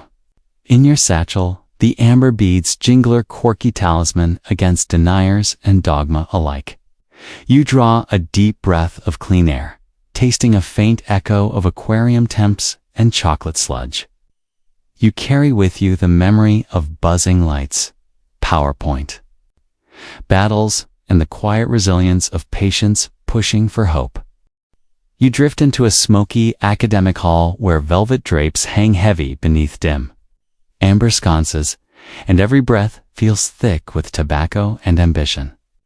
The scent of old leather and stale espresso mingles with just a hint of patchouli and olfactory. homage to the counterculture that once thronged these corridors. Your shoes echo against parquet floors, polished smooth by generations of anxious graduates pacing before exams. You settle onto a worn velvet seat at the back, tapping a foot in time with a distant hum of hushed conversation. A lone spotlight slips across a semicircle of empty chairs on stage. Up ahead, it's a panel of gray-haired psychiatrists and neuroscientists. Assembles beneath a banner that reads, "Revisiting Psychedelic-Assisted Therapy." You hear a faint crackle as the moderator adjusts the microphone, voice quivering over antiquated PA speakers. The first speaker, a professor in a Mothaton tweed jacket, clears his throat and announces, in the mid-1950s. Over 1,000 clinical papers documented LSD's efficacy in treating alcoholism and end-of-life anxiety, showing remission rates up to 40% when combined with psychotherapy. Mainstream fact. A ripple of polite applause drifts through the seats. You lean forward, cradling a chipped enamel mug of lukewarm coffee that tastes of bitter grounds and hope. As the professor continues, you notice the haze above the audience, swirling in chipped beams of light like ancient incense. It's as if the ghosts of Timothy Leary and Stanislav Graf linger here. Their whispered debates scribbled into the margins of discarded thesis drafts. You inhale, catching the temps of acrid smoke and ink page after page of forfeited research once funded by the National Institute of Mental Health. Then summarily defunded as public alarm over hallucinogenic mind control rituals seized. The headline's scholarly debate. A slide clicks into focus behind the panel. You see graphs of patient mood scores climbing after a single guided trip, then crashing precipitously when government grants evaporated. You imagine hundreds of therapists in sterile Pink Floyd posters taped to their office walls, mapping the psyche with pocketfuls of blotter acid only to be forced into unemployment when the Controlled Substances Act of 1970 slapped schedule I status on LSD, branding it as having no accepted medical use and a high potential for abuse. The very sentences taste bitter on your tongue. A journalist in the front row coughs, releasing a plume of dry cough that mingles with the smoke. You can almost hear the rustle of diplomatic cables warning senators of airborne LSD droplets, and the paranoid rumor, quirky but persistent, that one Department of Agriculture scientist accidentally dosed an entire dairy herd by spiking their feed, causing cows to moo in kaleidoscopic patterns before the USDA banned farming near any research lab. Quirky tidbit.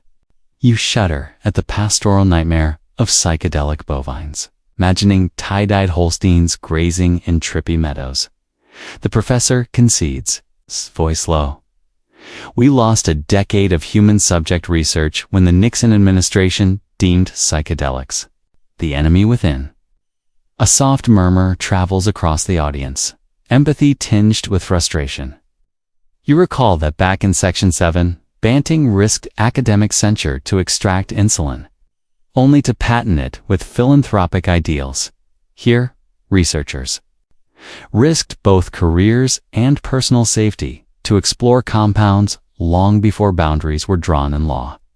Historians still argue whether the moral panic over springboarding LSD into the streets outweighed its promising psychotherapeutic benefits. Scholarly debate. As the panel discussion winds down, a slender woman in a crisp lab coat steps up.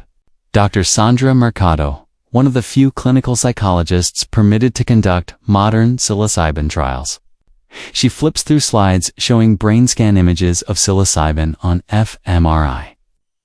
Neural pathways brightening like fireworks, proof that mushrooms can transiently dissolve entrenched thought loops.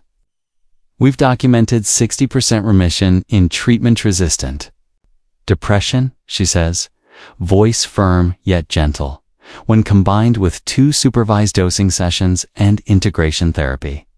You swallow and nod, feeling a prickle of excitement like the first cold draft of carbolic acid in a stifling ward. Yet before you can digest that revelation, a hiss crackles through the PA. funding lines have been cut. Spokesperson from a major foundation rises to announce that philanthropic priorities have shifted toward AI diagnostics and gene editing.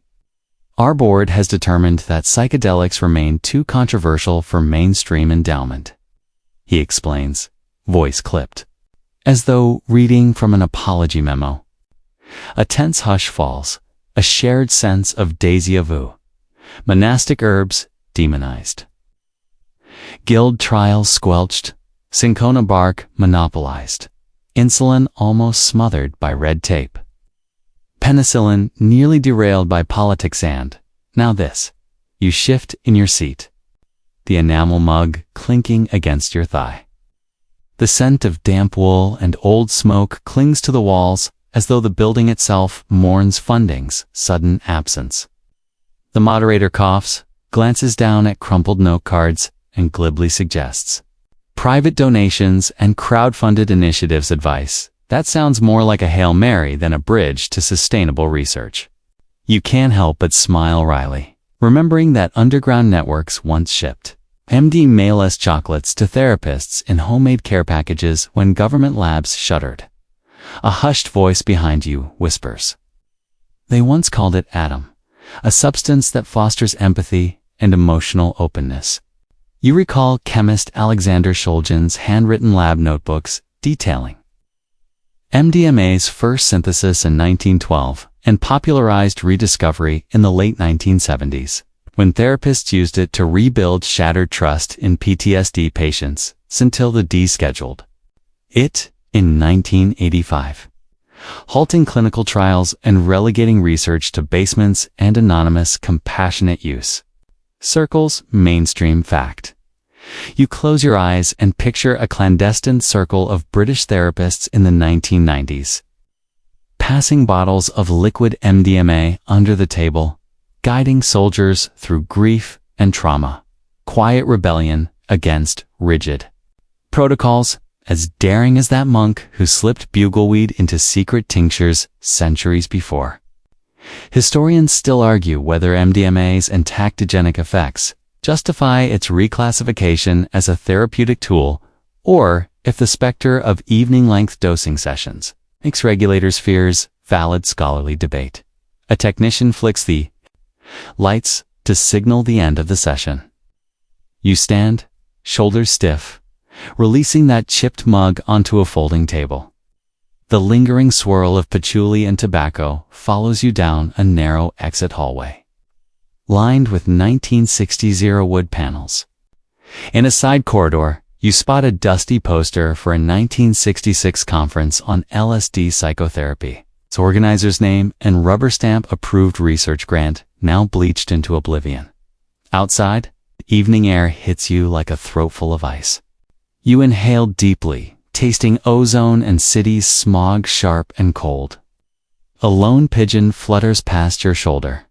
You tuck your hands into your coat pockets, fingertips brushing a small vial of psilocybin microdoses you pilfered from Dr. Mercatho's lab, folded inside a business card. It feels impossibly precious and dangerously illicit in equal measure. As you walk away, the hall's silence echoes behind you. You pass under a neon exit sign blinking in case of funding loss. Break glass. You can almost hear the muted roar of that ancient temple's torchlight, the hush of monastic gardens, and the clang of Renaissance guild chambers. Each suppressed or sidelined therapy leaves an echo in these corridors, waiting for its day in the sun nor, at least, a brighter lamp. You step onto the sidewalk, streetlights casting pools of yellow across rain-slick pavement. A siren wails in the distance, a reminder that authority can summon reinforcements anytime. In your pocket, the vial hums softly against your leg, a fragile kernel of possibility. You draw a slow breath and let the night fold around you. Section 14, you step through the polished oak doors of a stately Victorian house set amid manicured lawns and manicured ideals. The scent of lavender distilled drifts on a gentle breeze, mingling with the earthy perfume of wet sawdust from a nearby woodpile. Inside, The sunlight streaming through stained glass windows paints mosaic patterns on green tile floors. You've arrived at the American School of Naturopathy. It's founded by Benedict Lust in New York City in 1902, where barefoot patients practiced walking on pebbled pathways and inhaled salt-infused air to combat chronic illness. Mainstream fact. The cheerful chime of a porcelain bell calls you forward, beckoning you into a world that once championed plant-based healing, only to vanish later under the weight of journal rejections and medical orthodoxy. You wander past a row of glass-fronted cabinets displaying botanical samples, echinacea blossoms, bleached pale, bottles of glycerin-based ginseng extracts, and a wooden box labeled Golden Seal. Folks here believed Golden Seal root held antimicrobial power rivaling any lab-created compound. Fringe lore insists that if you chewed a slice at midnight beneath a harvest moon, you'd gain the ability to smell bacteria on your own skin.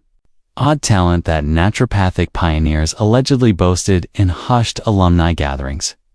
You wrinkle your nose at the thought. Bacteria perfume, anyone? Historians still argue whether such midnight munchies were ritual necessities or humorous embellishments dreamed up by overtired students yearning for a campus myth. Scholarly debate ahead. White-coated instructors guide patients through hydrotherapy sessions. You slip into a robe and pad across cold stone tiles to a shallow plunge tub, where you submerge your calves in water laced with mint and juniper oil.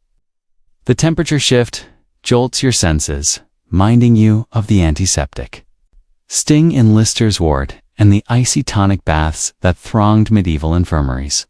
You can almost feel those Victoria Tuot pumping water through pipes as patients embraced a swirling cascade, hoping the torrent would flush out toxins lodged in sinew and soul. A soft voice invites you to a lecture hall lined with oak pew benches. You settle down beside a trembling septuagenarian who nods with a serene, tepid smile. On stage, a sprightly woman in a pleated skirt extols the virtues of chemical-free living, brandishing a hand-carved mortar and pestle. She crushes dried cat's claw bark, releasing a rich, woodsy aroma that you inhale deeply, like wandering into an arboreal library where every book smells of tannins and undergrowth. She pours the powder into capsules and rattles them, predicting they'll restore your life force in just 3 days. A ripple of applause follows, though some in the back exchange skeptical glances, whispering about placebo-powered recoveries versus genuine pharmacological effects. You rise afterward and drift into a quiet consultation room where a patient reclines on a chaise longue.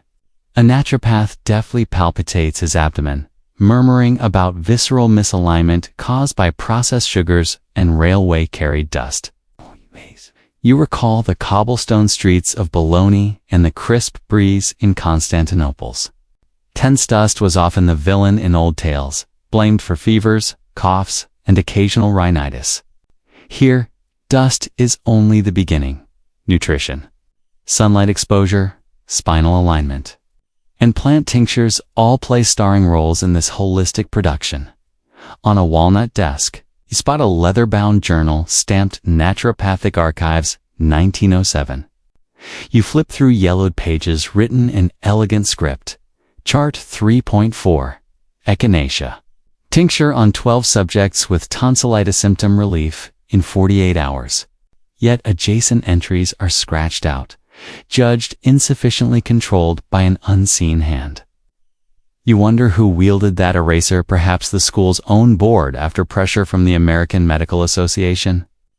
Historians still argue whether such marginalization stemmed from legitimate concerns over scientific rigor or from aggressive lobbying by pharmaceutical interests. Threatened by free herbal formulas, scholarly debate. A knock at the door draws your attention to a young apprentice carrying a tray of coffee dark tonics. She offers you a small porcelain cup filled with a bitter brew of red clover blossoms and honey. You lift the cup, noticing flecks of petal drifting like confetti. The taste is earthy, like chewing on spring-thawed twigs, sweetened just enough. To avoid outright revolt, you offer the apprentice a nod of gratitude. She blushes, so you've complimented her homemade latte rather than a century-old remedy. You reflect that honey has been smoothing rough sips since the days of pharaohs and mixers of crocodile dung sunscreen. A sudden murmur rises behind you. A panel of visiting physicians has arrived to witness the school's carnivorous diet experiment. You follow the sound and glimpse a long oak table where red meat lies alongside boiled barley and fermented vegetables. A nurse places a plate heaped with boiled ox liver before a volunteer, extolling its iron-rich profile and blood-building properties. You flinch at the thought of liver's gamey twinge, but in this world, it's the pinnacle of nutrient therapy. A visiting cardiologist wrinkles, Hayes nose at the cholesterol content and warns that such diets will only accelerate arteriosclerosis. You smirk, recalling the old Lancet experiments in Renaissance Guildhall's blood was often viewed as both cure and culprit. Later, you cross into a dimly lit library room where the walls are lined with stacks of naturopathic review journals, bound in cracked leather. You run your finger along spines stamped with faded gold leaf. It feels sacred until you notice a second shelf where issues from 1915 to 1920 are conspicuously missing. A clerk admits they were pulled for legal review after a libel suit by a patent medicine mogul who claimed defamation over an article on the dangers of coal tar synthetics. The missing years hang like a blank chapter in a cherished book. And you wonder what groundbreaking herbal formulas, case studies, or visionary essays disappeared under that injunction. Pushing open a heavy door, you find a back office where the school's director pores over rejected manuscripts. Among them, a paper on a potent herbal amalgam combining wild yam, blue vervain, and black cohosh, touted as a uterine tonic for menopausal women. The director sighs, tracing errant tears on a sheaf of rejection letters. Criticisms ranged from methodology flawed to claims plausible only in alternative dreamscapes. You offer a gentle question. Would peer review in specialty journals have validated their data? She shrugs, voice soft. Perhaps, but mainstream publications refused our submissions. Our work was deemed too fringe. It stings like a hydrating herbal compress turned mustard paste burn as twilight seeps through lattice windows. You retrace your footsteps to the front porch. The sky fades through pastel hues, and you brush a strand of hair from your face, tasting the faint sweetness of hyssop on the air. You settle onto a wicker chair, mindful of the grooves left by countless visitors before you. The echo of the M1 motorway drifts faintly in the distance, modern traffic contrasting with this century-old oasis of slow cures. You lift the amber bead necklace you found at the Lime Conference, an unexpected souvenir you now wear like a badge of resilience. It jangles softly against your herbal satchel. You recall echoes of mandrake screams in monastic gardens, quills at the Ottoman court, and fermenters in Oxford. Each suppressed or sidelined remedy left behind ghosts of promise. Here, in a world of hydrotherapy, walks, and plant tinctures, you've visited another crossroads where medical journals held the pen's end power to silence cures before they matured. Rising, you inhale once more that lavender sandalwood breeze. You step off the porch onto dewy grass, feeling the cool blades bend beneath your sandals. As you walk away from the school, you carry a small vial of wild yam extract in your coat pocket, an illicit talisman of herbal hope. The night hums around.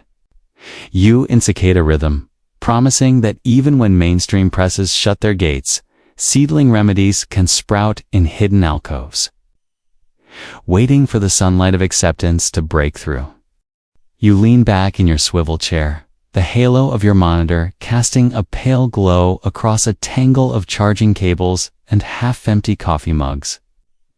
Outside your window, the city lights flicker against a velvet sky, but your world is right here.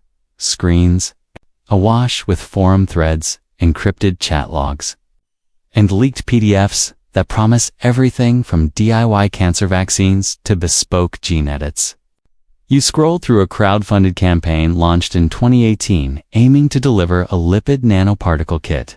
So, individuals could splice CRISPR payloads into skin cells at home.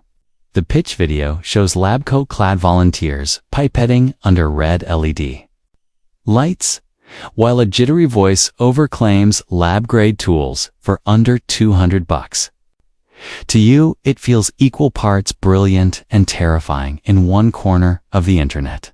You find a trove of leaked food and drug administration briefing documents detailing how regulators quietly shut down an independent trial for a muscular dystrophy gene therapy in 2017, weeks before the trial even enrolled its first patient. That same year, Luxturna became the first FDA-approved gene therapy for inherited retinal dystrophy, boasting restored vision for legally blind children, mainstream fact.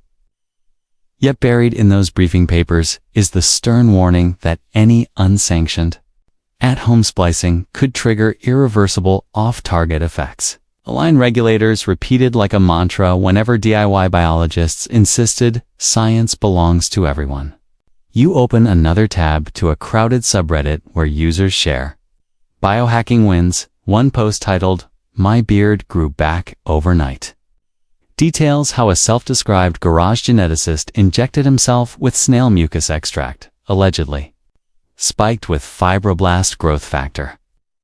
The poster offers photos showing ravenous whiskers sprouting like kudzu across his cheeks and neck.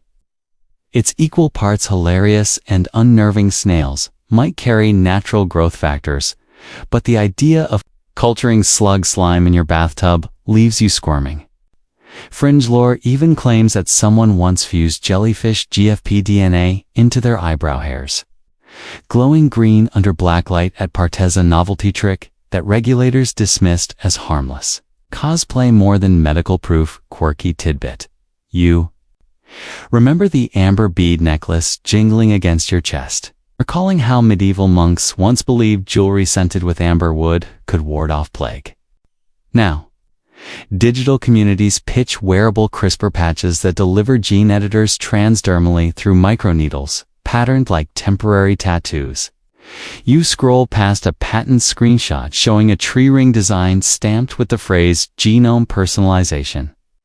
Historians still argue whether these crowd-funded platforms empower patient communities to reclaim medical research or simply scatter vaccine-grade reagents into amateurs' hands, risking chaos beneath the guise of open science scholarly debate. Late night, emails ping with invitations to secret biotech gatherings, lab at the lake meetups in abandoned boathouses, or DIYers swap plasmid maps and share protocols for yeast-mediated antigen display. You imagine huddling in a drafty boathouse under a tarp of tarps, pipetting green-tinged suspensions in the glow of a single desk lamp. It feels romantic, like your monastic garden wanderings or clandestine guild chamber experiments, but now, with synthetics and solvent fumes replacing mandrake shrieks and mercury salves. Okay? Glowing chat window from a whistleblower pops open. I've got docs on a pharma-backed consortium that pressured crowdfunding sites to delist its unauthorized biologics. You download a zipped archive and find emails where corporate lawyers threaten brand damage and investor alarm.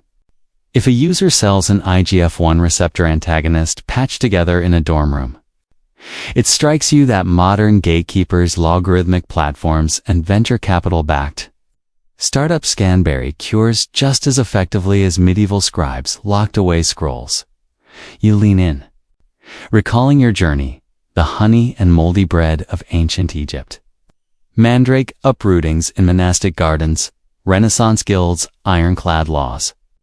Ottoman variolation tents, colonial quinine cartels, Lister's carbolic wards, Banting's insulin. Patent, Oxford's penicillin fermenters, sulfa scandals, littoral court battles, AIDS activists, herbal infusions, Lyme denialism debates, psychedelic therapy, blackouts. Naturopathic archives, buried by medical journals. Now, each suppressed cure and buried protocol finds a new battleground online, a place where anonymity and ambition intersect, where regulators wield cease and desist orders as swords, and where hopeful biotechs crowdfund cures that may never see a lab accredited by good manufacturing practices. You close the final PDF. The glow of your screen dimming as the night stretches on. You realize that digital enlightenment can just as easily turn to digital oblivion when red tape and corporate edicts sever the threads connecting dreamers to discovery. You power down the monitor, wrists tingling from the glow, and rise from your chair. Tomorrow, you'll rejoin the freight-trawling thread archives, mapping outlets for leaked reagents, and weighing the promise of open-source cures against the peril of unsupervised tinkering. The cycle continues, each new age rewriting the rules of suppression and salvation in equal measure.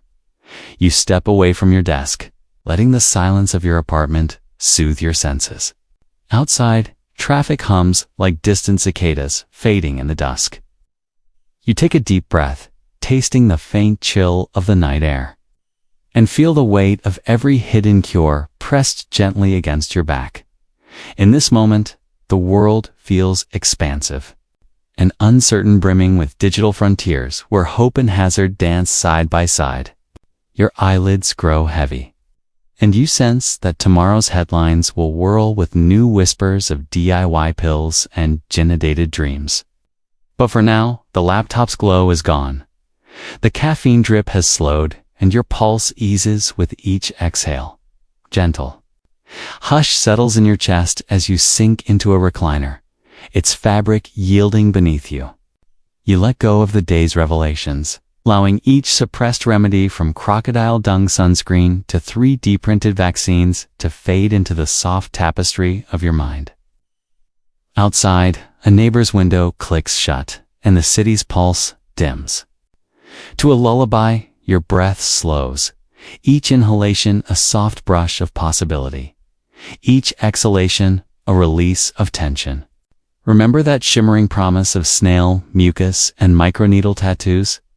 Let it drift away on a breeze of calm. Recall that viral forum, those stolen PDFs, and the hum of fermenters in decades past labs. They all belong to another chapter now. You feel your heartbeat sync with the distant hum of air ducts, a consistent rhythm that outlasts every fleeting cure and regulatory clampdown. Soft threads of sleep beckon, entwining with the echoes of amber beads, mandrake laughter, and honey-clad bandages. Drift now into a realm untouched by red tape, where every hopeful experiment rests in quiet stasis like a seed beneath winter snow. Let the hush cradle you as every suppressed secret gently settles, and unknown cures lie waiting in a hush of readiness. Slowly, lovingly, surrender your thoughts to the darkness beyond your lids. End of script. Sweet dreams.